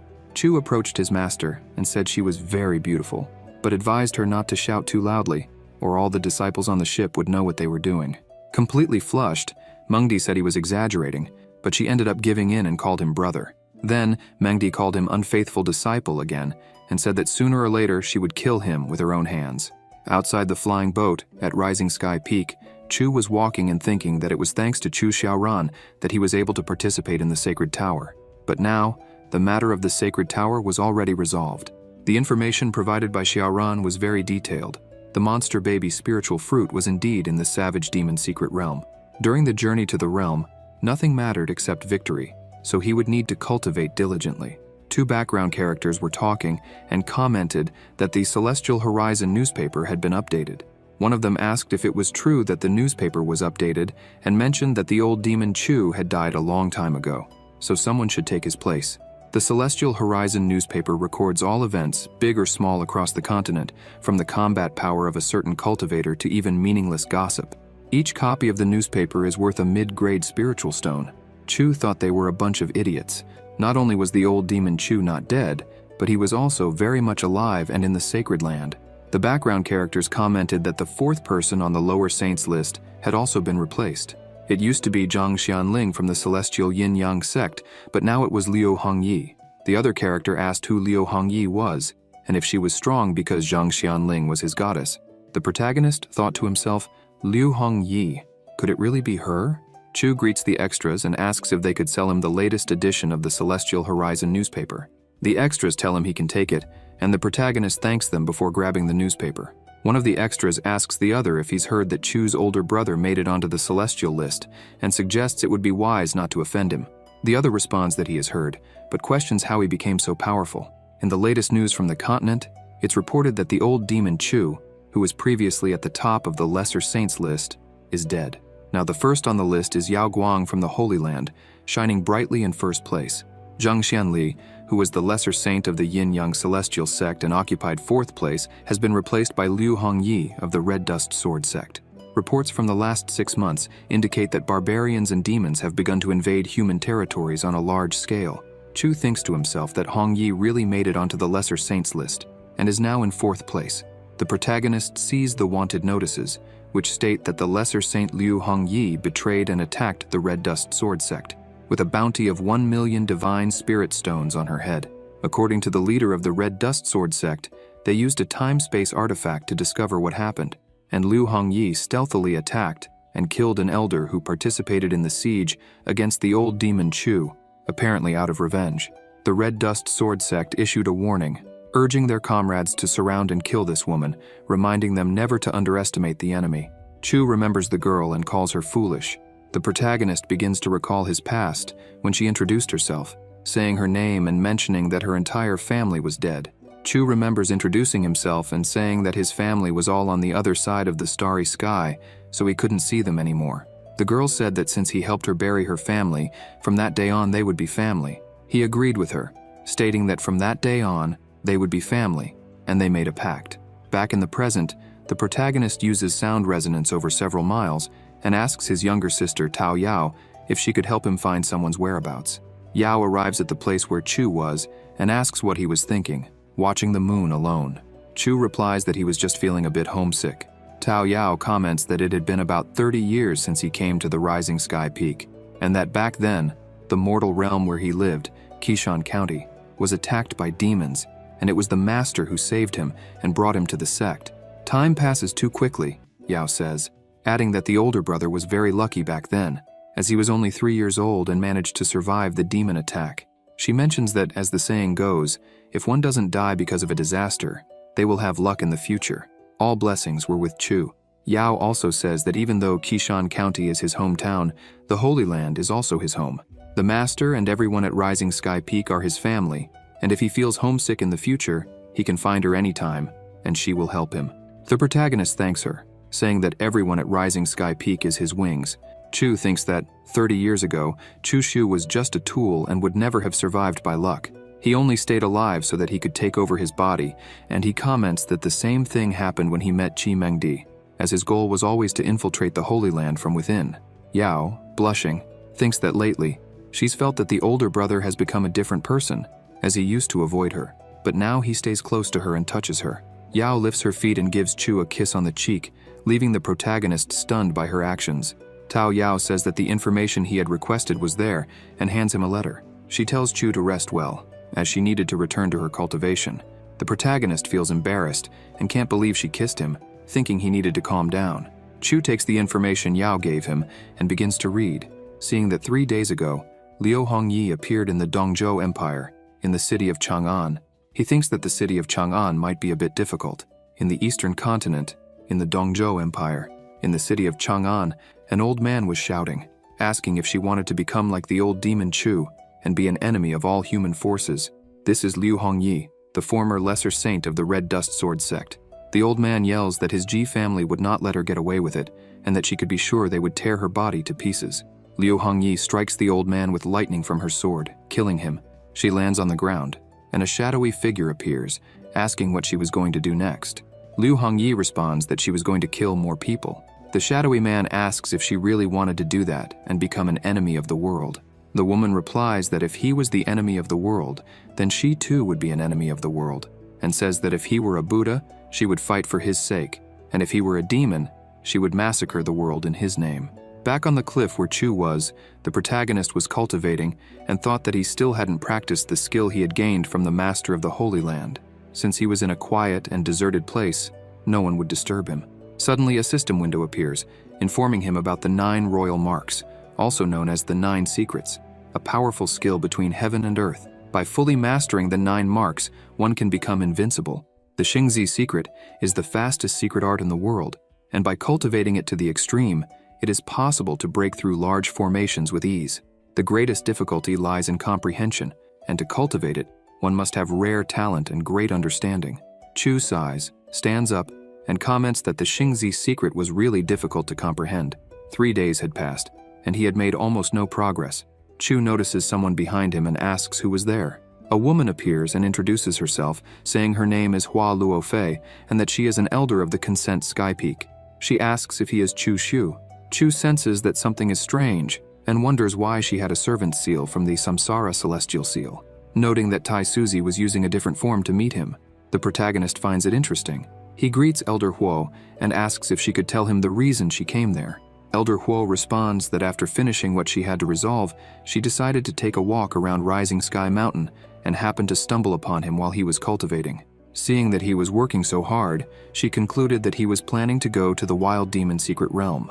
Chu confirms, saying that the Secret Realm offers many opportunities for growth, but with them also come dangers, so he needed to cultivate diligently to ensure he could overcome any challenge. The protagonist looks at the elder, who was sitting there, and thinks that she was very beautiful. Chu sits near her and comments that he was curious about something, asking if she could clarify it for him. The elder responds that he could go ahead and speak. The protagonist says that before the era of Emperor Luo, there was a human considered a great emperor and a demon emperor. In an era that lasted 100,000 years, the human race and the demon race fought many times until the era of Emperor Luo. But why didn't the human race manage to completely exterminate the demons after the rise of the great Emperor Luo? And why didn't even the demons manage to exterminate the humans before that? Chu reflects that this was something he hadn't understood since his first reincarnation, and now that he met Tai Suzy, perhaps she knew the answer. The woman says that there seemed to have been a great understanding between the human great emperor and the demon emperor. Even with the rise of a new great emperor, he could suppress the other side, but he could not use his great emperor powers to destroy the other party. However, no one knew the reason why. It was said that when someone becomes a great emperor, they learn secrets about the stars and the continent. The protagonist comments that there could then be beings more powerful than a great emperor in that world. The woman responds that no one knows if there is a more powerful existence, but before the era of war, the primordial era, and the era of the great Emperor Luo, 17 great emperors had already emerged, yet they ultimately disappeared without leaving any trace in the world. Those who become great emperors possess exceptional talents, so why didn't they take the next step? Could it be that the path ahead doesn't exist, is destroyed, or there is no future to pursue? This was something they would have to deeply consider, but she hadn't expected to discuss the cultivation of a great emperor, as it was very ambitious. The protagonist asks if the elder was already planning to leave. She responds affirmatively and urges Chu to continue dedicating himself to his cultivation. Chu asks if they would meet again, and the woman confirms, saying they would meet after he leaves the Wild Demon Secret Realm. The protagonist agrees, saying it was settled, and that once he returns, he will be waiting for her there. The elder agrees. Suddenly, a system window appears saying, "The user truly has charisma, how mischievous." At Chimengdi's pavilion, Chu comments that cultivating the Xingzi secret required a lot of effort, so it would be better for him to find his master and ask for some cultivation materials. Outside, the protagonist hears someone asking his master for help, saying that it would be too late afterward, and that since she was Chu Shu's master, if she asked for the silver sand, he would deliver it. Mengdi responds that it's not that she doesn't want to help, but that even though she is Chu Shu's master, it wouldn't be right to ask him for something without reason. Chu, lost in his thoughts, wonders if it was the master's nephew, and recalls that he always treated his younger sister Xiaoran poorly. Even though he was strong, he didn't seem like much, and since the great nephew wanted the silver sand so badly, it would be fun to play with that fool. The protagonist enters the hall and asks Akira if he wanted the silver sand. Akira approaches and asks if he still had the silver sand. Chu responds that yes, he still had it, because he had been cultivating in the last few days and hadn't seen his younger sister, Xiaoran. He was looking for an opportunity to deliver it to her. Akira says that's great, and asks what Chu thought about giving the silver sand to him so he could help deliver it to Xiaoran. The protagonist shows the silver sand and comments that it was something he obtained after facing great challenges. Akira thought that if he could get his hands on the silver sand, he would become the only person on the continent to possess such a thing. He thinks that when the time comes, Chu Xiaoran, who desired to save her mother, would have no choice but to beg him. Akira asks the price, and the protagonist suggests 1 million divine spirit stones. Akira accepts and comments that Chu is really a great person, thinking that he would extort him, but surprisingly, he was generous. Chu comments that since Akira is his master's nephew, he considers him a precious friend. Akira agrees, saying yes, they were good friends. Chu mentions that he still had a bit more silver sand left, and asks if Akira still needed more, offering to sell everything at the same price. Akira replies yes, and asks how much he still had, thinking he needed to monopolize all the silver sand. Otherwise, it would be difficult to have Chu Xiaoran in the palm of his hands. The protagonist says he only had a few left and throws a pile on the ground. Akira, shocked, asks if that was just a few. Chu says that if he bought everything, he could keep it all to himself. Akira calls Chu Shu a scoundrel and asks his aunt if she wasn't going to say anything. Mengdi intervenes, saying that's enough, and that if Akira has already obtained the silver sand he wanted so much he should leave. Akira calls for his aunt, but turns and leaves, all irritated. Mengdi asks her unruly disciple why he provoked Akira. The protagonist responds that he didn't provoke him, insisting it was clearly a fair deal, and then sits close to his master, asking why she had called him. The master, annoyed, calls him an unfaithful disciple again. Chu picks up a feather and playfully says, "Unfaithful disciple" again, commenting that she needed to be obedient and call him brother. Mengdi retorts that it would only happen in his dreams. The protagonist starts tickling his master and comments that her body had become more voluptuous compared to 15 days ago, asking if she had perhaps gained weight. Chu asks his master to let her disciple check her body properly while continuing to tickle her. Mengdi grabs an apple and throws it at Chu, telling him to get out, asserting that she hadn't gained any weight. The protagonist catches the apple and starts eating it, asking if she had done what he had requested. The master responds that it was in the imperial palace and tells him to wait as she goes to retrieve it. In Mengdi's imperial palace, Chu asks his master where it is. Mengdi replies that it's there and retrieves a chest. Chu takes out a pearl and comments that, as expected of his master, she was a very skilled artisan. The master explains that besides emitting light, the pearl could also generate heat, and that using it to massage the acupuncture points on the soles of the feet would bring great benefits for recovery and cultivation. Mengdi, blushing, asks what he thought he was doing. Chu responds that she is an incredible woman. The master comments that he must have requested that just to play with her. Chu lays his master down and asks what she wanted. Mengdi, embarrassed, says she made a big mistake. Suddenly, a system window appears with the following information. User, Chu Xiu. Cultivation, 9th layer of the spiritual sea domain. Special physique, sacred primordial body. Qualification, celestial talent, 1,414 classes with cultivation speed increased by 33 times. Sword intent, celestial slayer. Sword intent, cultivation techniques, Tao scripture, initial chapter, well-trained villain's secret art. Techniques, basic alchemy book. Sword skill, first form of annihilation, immortal class, 1,124 uses needed to unlock the second form. Cultivation points, 215. Luck value, 82, white, with the ability to absorb luck from powerful individuals after killing them. Combat power, 35 times the combat power of a common cultivator in the same domain. Mengdi smiles and comments that finally, that unfaithful disciple had left. Just now, he got carried away with arrogance and removed her seal, and it seems he forgot to reactivate it before leaving. The master begins to cultivate, thinking that Chu really did forget to activate the seal and how good it felt to be able to cultivate again. Mengdi says, "Just wait for me," forming power in her hand. Suddenly the power vanishes from Mengdi's hand, leaving her startled. The master asks why the seal had activated. The protagonist uses a sound transmission talisman and tells her not to misunderstand, but just to inform her that even if they are apart, he could still seal her whenever he wanted. Mengdi grabs a doll resembling Chu Xiu in one hand and a stake in the other, starting to say, "Damn unfaithful disciple. Die, die, die." When Mengdi notices something, she questions why she was feeling some movements in her abdomen.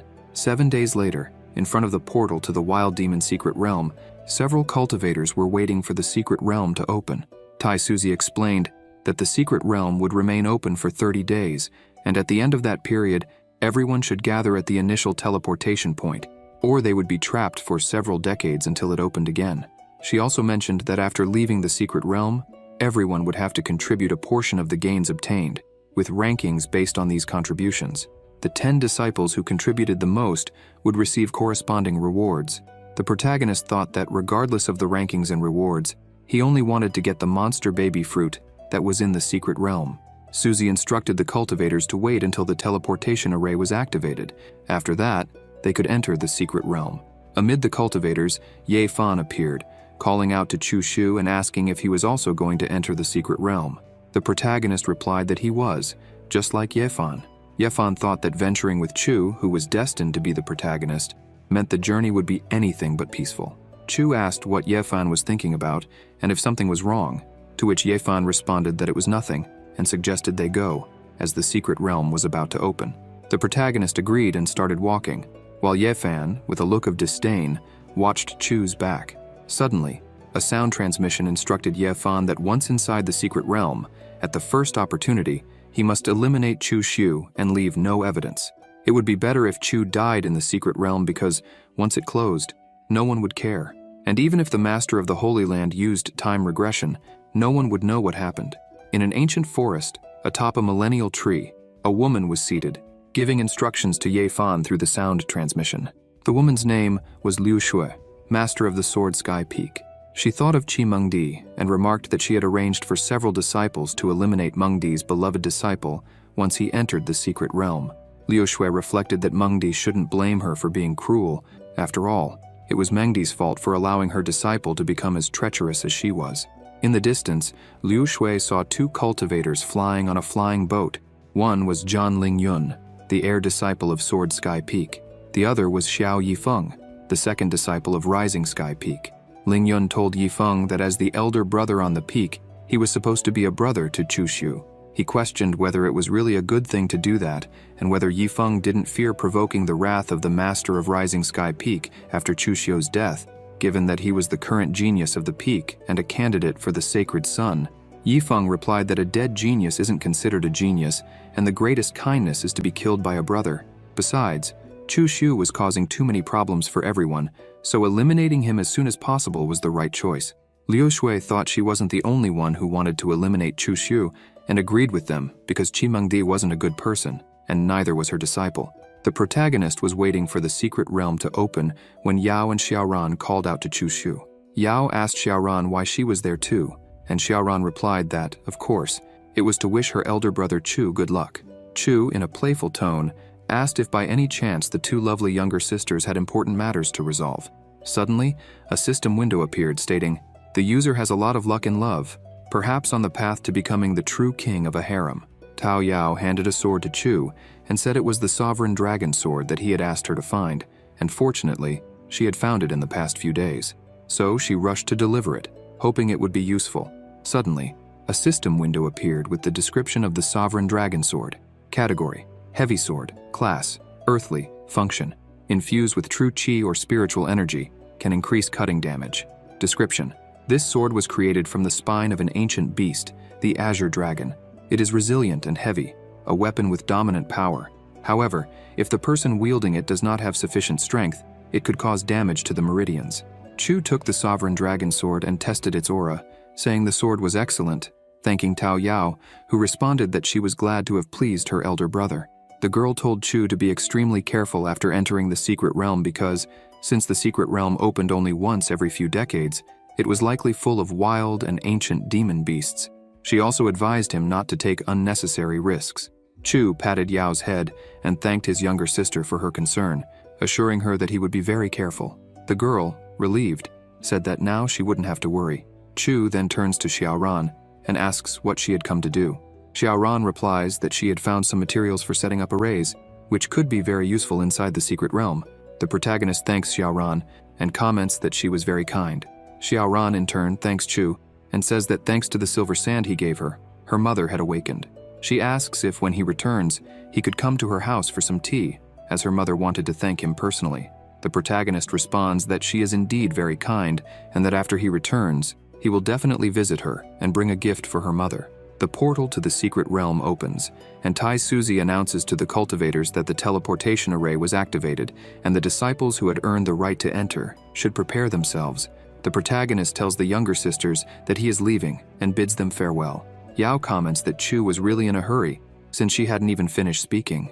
Xiaoran says that there were essential items in the secret realm, so it was obvious that Chu was eager to enter. Tao Yao, irritated, frowns and tells Xiaoran to stay away from her elder brother, saying not to act as if she understood him so well. Xiaoran, surprised, asks what Tao Yao meant by that, asserting that she and brother Chu Shu had an honest and transparent relationship. Nothing dirty, as Yao thought. Why should she stay away from him? Xiaoran also comments that Yao shouldn't be so impatient and angry, because if she keeps it up, she'll end up with wrinkles. Tao Yao, visibly annoyed, asks if she was being impatient and angry. Xiaoran responds that Tao Yao was acting like a jealous girlfriend, so it's no wonder brother Chu left quickly. Tao Yao, irritated, ends up releasing her aura and asks if Chu Xiaoran was provoking her, scaring those around her with her presence. In the wild demon secret realm, several cultivators were discussing how vast the place was. One of them comments that his master had said the secret realm was over 10 million miles in diameter. With such a large area, there should be many opportunities, so it would be better to form groups. That way each group could explore a corner in search of treasures. Meanwhile, the protagonist, away from the group, pondered whether he should look for Ye Fan. He believed that by traveling with Ye Fan, he could take advantage of his protagonist's aura and significantly increase his gains. Suddenly, a group of extras shouts upon spotting Chu Shu, urging everyone to attack together. Chu, incredulous, wonders what he could have done to offend someone, as he couldn't remember anything recent. Suddenly, a system window appears, asking, couldn't the user be a bit more perceptive? The extras draw their weapons, surrounded by aura, and charge at Chu. The protagonist starts running, realizing he couldn't fight against so many opponents. He quickly grabs his flying boat, commenting that the best strategy in such a situation was to retreat. Chu jumps onto the boat and takes off at high speed. The extras shout that he was fleeing, but the bald extra reassures the others, saying that before entering the secret realm, brother Zhan Lingyun had given them an aura tracking compass, and it had already locked onto Chu Xiu's aura. Even if he fled to the ends of the earth, it wouldn't help. In the depths of the wild demon secret realm, there was a monster baby spirit fruit on top of a mountain. However, to reach it, the protagonist needed to face a giant python, an emperor-level demon beast.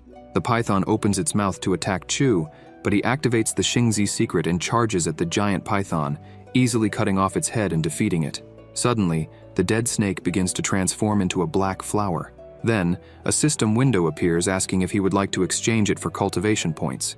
Chu accepts the exchange, and a system message informs him that the exchange was successful, and he obtained 70,000 cultivation points. The protagonist sighs, commenting that he had finally gathered the 500,000 points. Suddenly, a new system window appears, asking him to choose one of the options to be improved.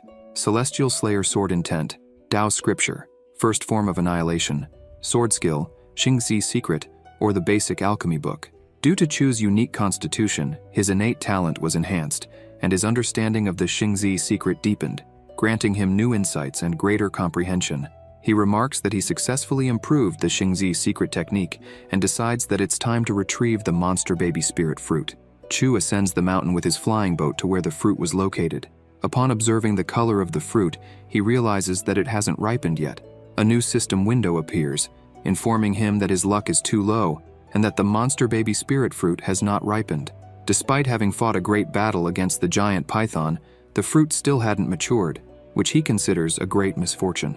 Frustrated, Chu comments that since the fruit hasn't ripened, there's nothing he can do about it. Suddenly, another system window appears, saying, "Damn, you shouldn't be plotting things, you villain. You really are the old demon." The protagonist was searching and gathering spiritual herbs when a group of extras appeared, commenting, "Senior brother Chu Shu is also here." The leader of the group, Chen Mufan, asked Chu if he was there alone. The protagonist, in response, simply asked if they were also there to kill him. Mufan, through a sound transmission to his group, instructed them to hide their killing intent and not let Chu notice, as he was very fast, and if he tried to escape, they alone wouldn't be able to stop him. "First, let's try to stall him until the others arrive so we can surround him," the group members responded. "Understood, leader." Mufan, feigning innocence, asked what the meaning of that was, as it was a great offense to kill fellow disciples, and asked Chu if someone was chasing him. The girl in the group, curious, asked who would dare to chase a great disciple like senior brother Chu, and suggested that he tell them who was after him, as perhaps they could help. Chu sighed and said that he didn't know the identity of the pursuers, but that there were indeed some people after him. The girl then took the protagonist's hand and asked if he wanted to join them, saying that if they encountered the pursuers, they could help him. The other group members assured Chu that if he joined them, no one would dare lay a hand on him. The girl, with a sweet expression, thought to herself that they were acting like pros, while Chu reflected that this junior sister seemed very capable. The girl used a sound transmission to calm her group, saying that although Chu seemed like a pervert, he had a big heart. The other extras commented that showing concern for his safety was really amusing, but little did he know that they were also after him. However, they couldn't blame him after all. They were very convincing. The chubby one in the group commented that Chu was a genius who had surpassed limits, undoubtedly a pillar for the future of the Holy Land, and that even if they all were killed, the senior brother would be safe, as the losses for the Holy Land would be too great. The girl told Chu to stay with them, assuring him that they would help him.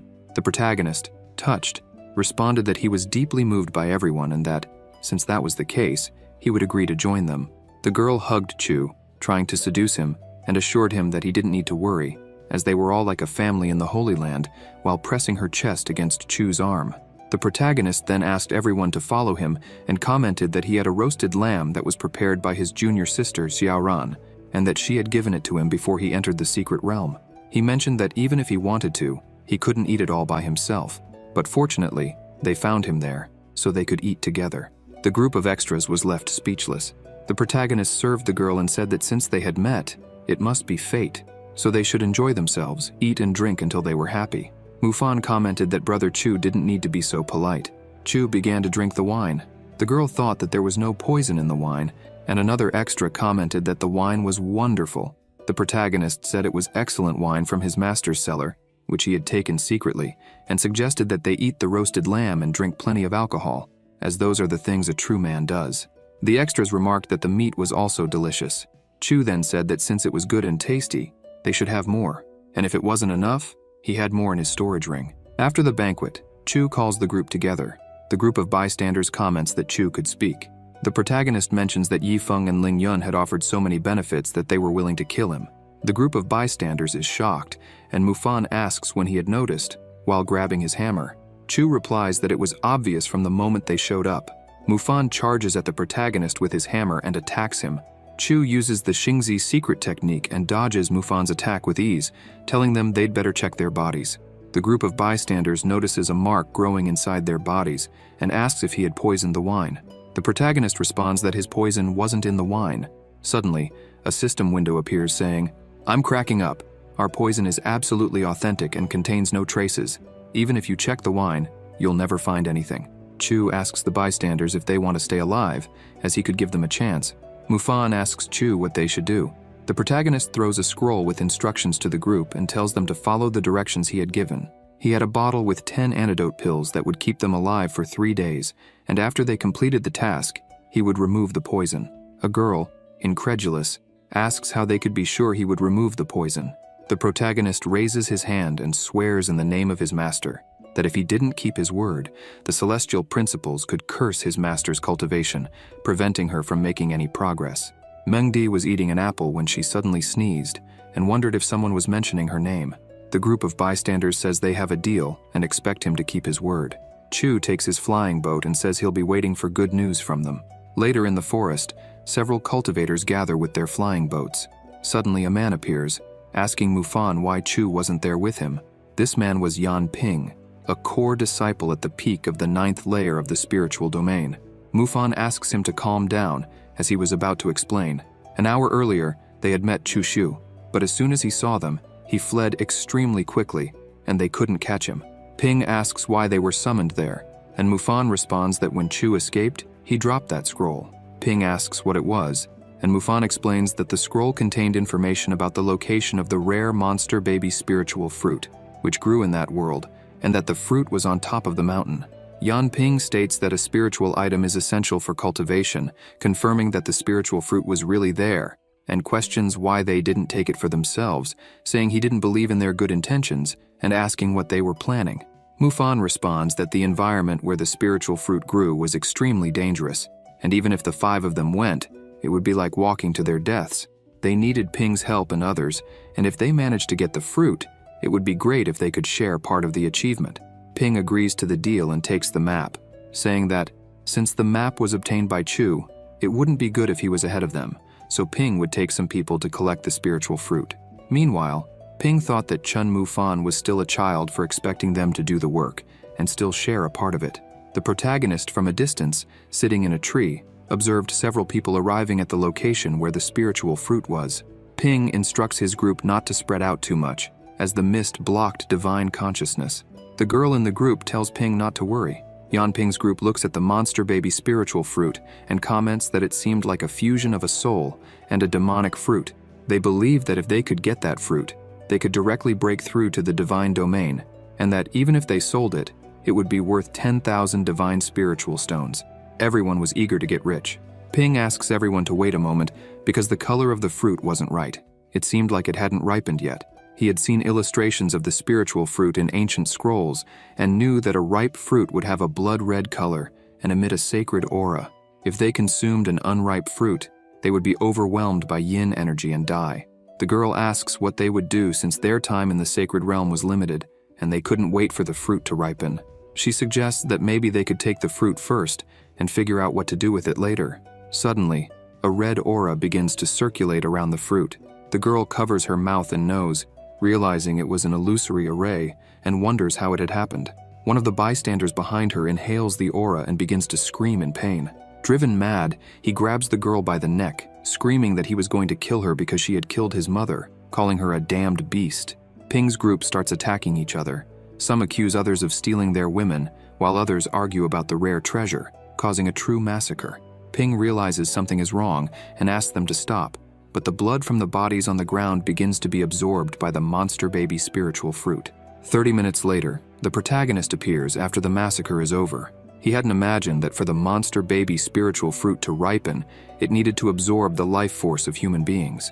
Chu notices that the fruit still needed more life force to fully mature. He sighs, thinking it wouldn't make a difference to wait a few more days. Since the place was very dangerous, it would be better to wait elsewhere before deciding what to do. 2 days later, the girl from Mufan's group asks if something had happened on the mountain. Why had everything gotten so quiet? Had something happened to Ping and the others? Mufan comments that the monster baby spiritual fruit wasn't something common people could obtain, and fortunately, they hadn't followed him to the top of the mountain. The girl asks how, without obtaining the spiritual fruit, Chu Shu would remove the poison. Chu appears where the group of bystanders is and says they hadn't climbed the mountain. Mufan replies that they had sent some people to collect the spiritual fruit according to his instructions, and even though they didn't manage to get the monster baby spiritual fruit, they did their best and hoped Chu would remove the poison. The protagonist thinks they were cowards who failed to obtain the spiritual fruit, sacrificed their elder brothers and sisters, and still had the audacity to ask for something. Suddenly, Chu senses a demonic aura approaching. The protagonist asks if they had brought those demons there. The group of bystanders responds that they hadn't brought any demons since they had no connection to the demon race. A group of demons mounted on bulls was quickly approaching. One of the demons shouts that it was the human race and orders the others to kill them for their tribe and for their freedom. Chu thinks that 10 days had passed since they entered the secret realm, and this was the 3rd time he had encountered the demon race. Judging by the situation, it seemed like the other races there were hunting them. The protagonist uses the first form, annihilation, and charges at the demons with his sword. Mufan, astonished, comments that Chu was incredibly fast. The protagonist delivers a powerful blow to the bull's head, easily defeating it. The demon, shocked, thought that the combat strength of that human was too high for them to face alone. Chu defeats everyone effortlessly and asks why there was a group of demons there. The demon, terrified and trembling, responds that he wouldn't talk. The protagonist then says he would start torturing him slowly until he couldn't bear the pain and started talking, pointing his sword at the demon's neck. The demon, horrified, says that they were originally sealed in the savage demon's secret realm by Emperor Taisu and were ordered by a divine domain demon to ambush them there. Chu thinks, a demon from the divine domain. It seems the depths of that secret realm are truly treacherous. The protagonist mercilessly slashes the demon's throat. The other demons, upon seeing the scene, are shocked and ask if Brother Niu had really died like that. Chu tells Mufan that he entrusts the remaining low-level demons to him and that, with his skills, dealing with them shouldn't be a problem. The girl asks the protagonist to remove the poison before leaving. Chu Shu then thanks her for the reminder and throws the antidote, stating that he never goes back on his word. The protagonist boards his flying boat, saying he was leaving and wishing them all good luck. The demons laugh and wonder if the strongest one was really leaving while those left behind were poisoned. The group of bystanders, surrounded, comments that they were at a disadvantage. The demons shout, "Die for our tribe and for our freedom." A pig demon grabs the girl and restrains her, telling her not to be afraid, as he would take good care of her. Chu, flying in his boat, remembers that there were still 2 days left until the monster baby spiritual fruit would ripen, and wonders what he could do during those 2 days. Below his boat, Chu sees Ye Fan in front of a cave, saying that this was the place. Chu observes Ye Fan at the entrance of the scorching cave, who mentioned that he had finally found the cave where the treasure of a pseudo-demon emperor was hidden. Now, all that was left was to claim the treasure. The protagonist, Hidden, thinks that the luck of a protagonist was truly incredible, but unfortunately for Ye Fan, he was there. Chu mentally thanks Ye Fan and comments that he would go ahead and explore the path. He then speeds past Ye Fan, who, confused, wonders what was going on. Inside the scorching cave, Chu begins collecting a liquid in a vial, commenting that the versatile stone liquid had a high selling value and that collecting it would guarantee a small fortune. The protagonist finds some high-grade immortal herbs and says he couldn't let them go to waste. Suddenly, a system window appears saying, "Gained 5 luck points, gained 6 luck points, gained 8 luck points, gained 7 luck points, gained 6 luck points, gained 15 luck points." A minute later, Chu collects all the herbs and comments that his luck had increased rapidly. He wonders if this was due to him taking advantage of the protagonist's opportunity. Shortly after, a new system window appears. The user is correct. You absorbed someone else's luck. If you hadn't taken this opportunity, Ye Fan would have obtained these treasures, and surely had a rising future. The protagonist grabs the spatial pouch, and thinks that he had acquired thousands of earthly-class spiritual herbs, hundreds of celestial-class spiritual herbs, 11 immortal-class spiritual herbs, and 3 vials full of versatile stone liquid. If he sold all these items, he would have a lot of money. Chu notices something and, in the distance, sees 2 treasures. He thinks they must be the most valuable items in the cave. As he approaches the treasures, Chu sees a white serpent sleeping and realizes it was at the peak of the divine domain, hidden there to guard the most important treasures. He thinks that if he doesn't activate the trap mechanism that wakes it, everything will be fine. But suddenly, the cave begins to tremble. Chu looks back and sees that Ye Fan had stepped on the mechanism. Embarrassed, Ye Fan comments that it was a coincidence for them to meet again, and that he had also discovered some treasures there. The protagonist, furious, says that Ye Fan activated the white serpent's trap. The serpent wakes up and roars in their direction. Chu thinks he needs to grab the treasures quickly and get out of there. He couldn't waste time or he'd be in trouble. He rushes out, leaving Ye Fan behind with the white serpent. Ye, realizing the situation had gotten really bad, comments on his misfortune. Outside the secret realm, all the masters were cultivating together when suddenly, an old man comes running, saying that something terrible had happened. A large number of tokens from the disciples who had entered the secret realm had broken. Mengdi, alarmed, asks how many had broken. The old man replies that a total of 775 tokens had broken. Mengdi asks about the token of her disciple Chu Xiu, and the old man says that his token had not broken yet. Mengdi comments that a major incident must have occurred inside the savage demon's secret realm, as never before in so many years had so many disciples died. The master wondered why she was so worried about that unfaithful disciple, thinking that perhaps it would be better if he died. Susie tells everyone not to worry, as she will use the illusory eye to take a look at the situation. Susie uses the illusory eye to peer into the secret realm. The humans who saw the illusory eye commented that someone from outside the secret realm was watching them. The demons, upon seeing the illusory eye, wondered if the human race was planning to attack them, as they didn't want to die. Above the main fortress of the demon race, the illusory eye appeared. A demon told the others not to worry, because no one could attack from outside the secret realm, not even a Saint King. This demon was the Scarlet Shark Demon, at the peak of the divine domain. He said that the human race could only watch them from the outside, without being able to do anything. If they want to watch us, let's give them a great show by killing many of the human race, he said. The demons became euphoric and shouted for the tribe and for freedom. The Scarlet Shark, holding a mirror in his hand, noticed that the mirror was reacting. He commented that the other half of the mirror had appeared, and that if they managed to retrieve this other half, they would be able to break the seal of the secret realm and escape from there. Humans, upon seeing the demon clan through the illusory eye, spoke of the clan rebelling. A woman questioned how a demon, trapped in the secret demon realm, could manage to advance to the peak of the divine domain when there was a limitation within the realm. Mengdi asked Tai Suzy whether, with the crown of the ancient sacred lord, they should activate the teleportation array within the sacred realm so that their disciples could return. Suzy questioned if Mengdi was concerned about her own disciple. Mengdi, in her thoughts, said she wasn't worried about that unfaithful disciple, but rather about the other disciples. Suzy reassured her, stating that she had already made the necessary preparations and that in 2 days, the teleportation array would be activated, forming a passage connected to the secret realm. Mo Feiyan remarked that if they couldn't hold out for 2 days, it would indeed be disappointing. Mengdi, concerned, wondered where her unfaithful disciple was, though, in her thoughts, she believed it would be better if he died at the hands of a demon in the wild demon's secret realm.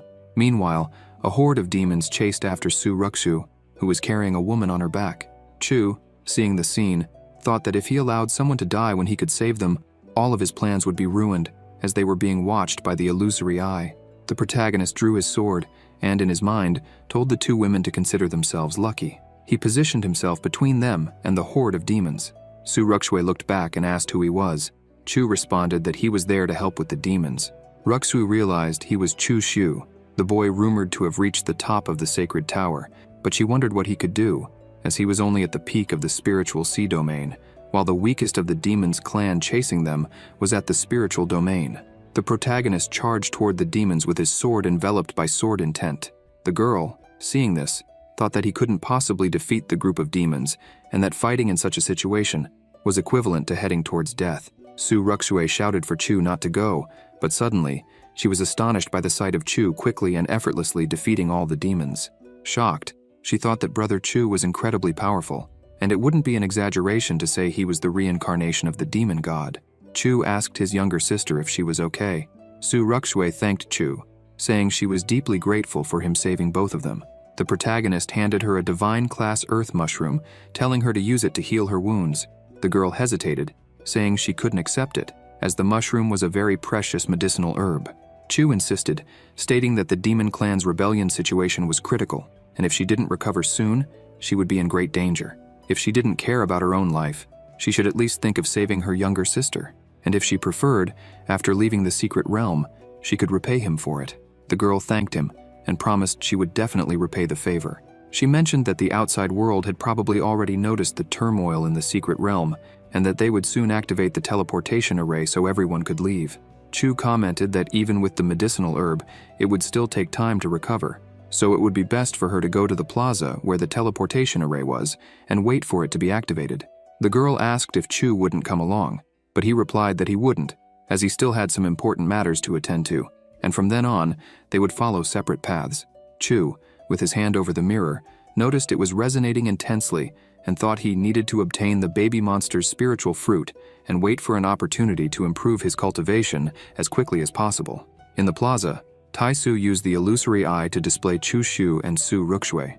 The people outside the secret realm thought Chu Shu was incredible, as he had effortlessly eliminated the entire group of demons.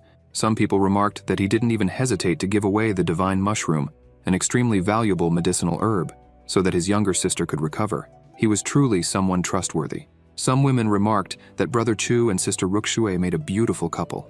Suzy stated that Chu Shu was kind and exceptionally talented, emphasizing how impressive his performance in the secret realm had been. Chi Mengdi, in her thoughts, wondered how her disciple dared to flirt while she was so worried about him. In the wild demon's secret realm, on Yinmo Mountain, where the baby monster's spiritual fruit was located, two cultivators discussed how easily they could increase their cultivation to the divine domain if they managed to obtain the fruit. The red-clad cultivator told the other to wait, as he had heard footsteps behind them. Turning around, they asked if he was Chu Shu. The protagonist confirmed that they had recognized him and asked what they were doing there. The blue-clad cultivator, using sound transmission, commented that the demonic aura was very dense and it would be dangerous to approach the fruit hastily, suggesting that Chu Shu help them retrieve it. The red-clad cultivator agreed, saying that if Chu got the fruit for them, it would save them a lot of effort, and together they could easily defeat him. The blue-clad cultivator suggested splitting the baby monster's spiritual fruit into 3 parts, but the protagonist refused. The spiky-haired cultivator threatened Chu, saying he should obey and help them, or he would lose his life. Growing impatient, the red-clad cultivator decided to use the 3-star imprisonment formation to trap Chu, claiming that he would never challenge them again. The 2 cultivators attacked Chu, believing that Since he was only in the spiritual sea domain, he couldn't possibly defeat them. During the battle, the red-clad cultivator struck at Chu from behind, but Chu, using the secrets of Xingzi, drew his sword and easily cut him down. The spiky-haired cultivator, enraged, charged at Chu, but Chu attacked with high speed, impaling him with his sword, saying that he should be less hypocritical in his next life. With the two cultivators defeated, the baby monster's spiritual fruit began to absorb their life force, rapidly maturing. Chu harvested the fruit and stored it, reflecting on how difficult it had been to obtain and wondering how long it would take for another to grow. Suddenly, a system window appeared, informing him that due to the forced method he used, the fruit's roots had been destroyed, and no more baby monster spiritual fruits would appear in the secret realm. Chu received a reward of 500 cultivation points, preparing him to advance to the 10th layer of the spiritual sea domain. The system also informed him that, upon attempting this advancement, he would have to face a heavenly tribulation. Annoyed, Chu questioned the system, as tribulations usually occur when breaking into higher domains, not for a mere 10th layer. The system, however, confirmed that after analyzing trillions of times, the probability of a heavenly tribulation was extremely high, perhaps because Chu's strength was far above his current domain. The system warned him that if he managed to withstand the tribulation, he would become even stronger. Otherwise, he would be killed. In the ancient tree forest, Chu walked, noticing that the mirror's reactions were intensifying, indicating that the other half of the mirror was nearby. Suddenly he saw a horde of demons running and shouting, "Kill them all!" The shark, with the other part of the mirror, also noticed the reaction becoming stronger and more intense. Chu wondered if the person with the other half of the mirror was close. Hidden behind the trees, he reflected on whether that could be the leader of the demon clan's army. The strong reaction of the mirror indicated that the other half was very close, and Chu began to consider that perhaps the leader of the demon clan in the secret realm was the one who possessed the other half. In doubt, Chu asked the system if he was really going to face a heavenly tribulation, to which the system responded with absolute certainty. Smiling mischievously, Chu remarked that this was truly wonderful. At the teleportation array plaza, Chu arrived on his flying boat. Many cultivators were there, injured and terrified, some wondering how they would return, while others were asking for medicinal herbs or help to save their friends. Seeing the wounded people, Chu thought that the demon clan was determined to kill everyone, and that he hadn't imagined they could be as cruel as he was. A system window appeared, reminding Chu that, aside from being pursued by the demon leader, he still had to face the heavenly tribulation, asking if he had thought about how to handle these problems. Chu, confident, replied that he knew what needed to be done, and wasn't worried. Near the teleportation array, the demon horde was approaching, and the cultivators screamed that the demon clan was about to attack them in large numbers. The shark leader waved the half of the mirror, releasing an aura that spread across the array's barrier. The humans noticed that the demon's aura was far superior, and many believed they stood no chance against them. They commented that the demons would probably destroy the defensive array, as the mirror in the leader's hands seemed to be an Imperial-class artifact. The demon leader then asked the cultivators if they preferred to live or die, saying that if they wanted to live, they should hand over whoever had the other half of the mirror. At that moment, Chu appeared, holding the other half of the mirror, and asked if that was what they were looking for. In the central plaza of the sacred land, the cultivators watched the scene through the illusory eye. A woman remarked that Chu had attracted the demon clan, putting all the other disciples in danger. Mengdi, worried, thought about how her disciple could do something so risky. The situation had escalated too quickly, and now there were only two options. Either the disciples would throw him out of the defensive array, or he would sacrifice himself and leave on his own.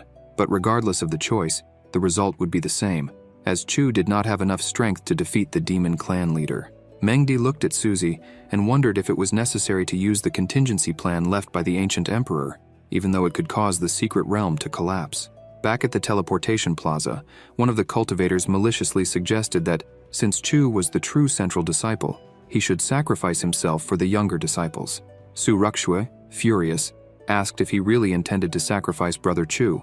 The cultivator argued that Chu would be sacrificing himself for a good cause, but Ruxue questioned the other cultivators, asking if they really thought that sacrificing Chu would make the demons spare them. Instead of joining forces to resist, they were just trying to throw him out of the array, which, according to Ruxue, was ridiculous and would only make the demons despise humans even more. The demon leader began counting down, promising to attack if Chu didn't leave in 5 seconds. Desperate, the cultivators begged Chu to leave and not be cruel, believing that the demons wouldn't harm them if he surrendered. Seeing the situation, Ruxu was speechless. Chu placed a hand on her shoulder. thanking her for standing by his side, but asked her to leave the rest to him. The protagonist then stepped out of the array and walked toward the demons.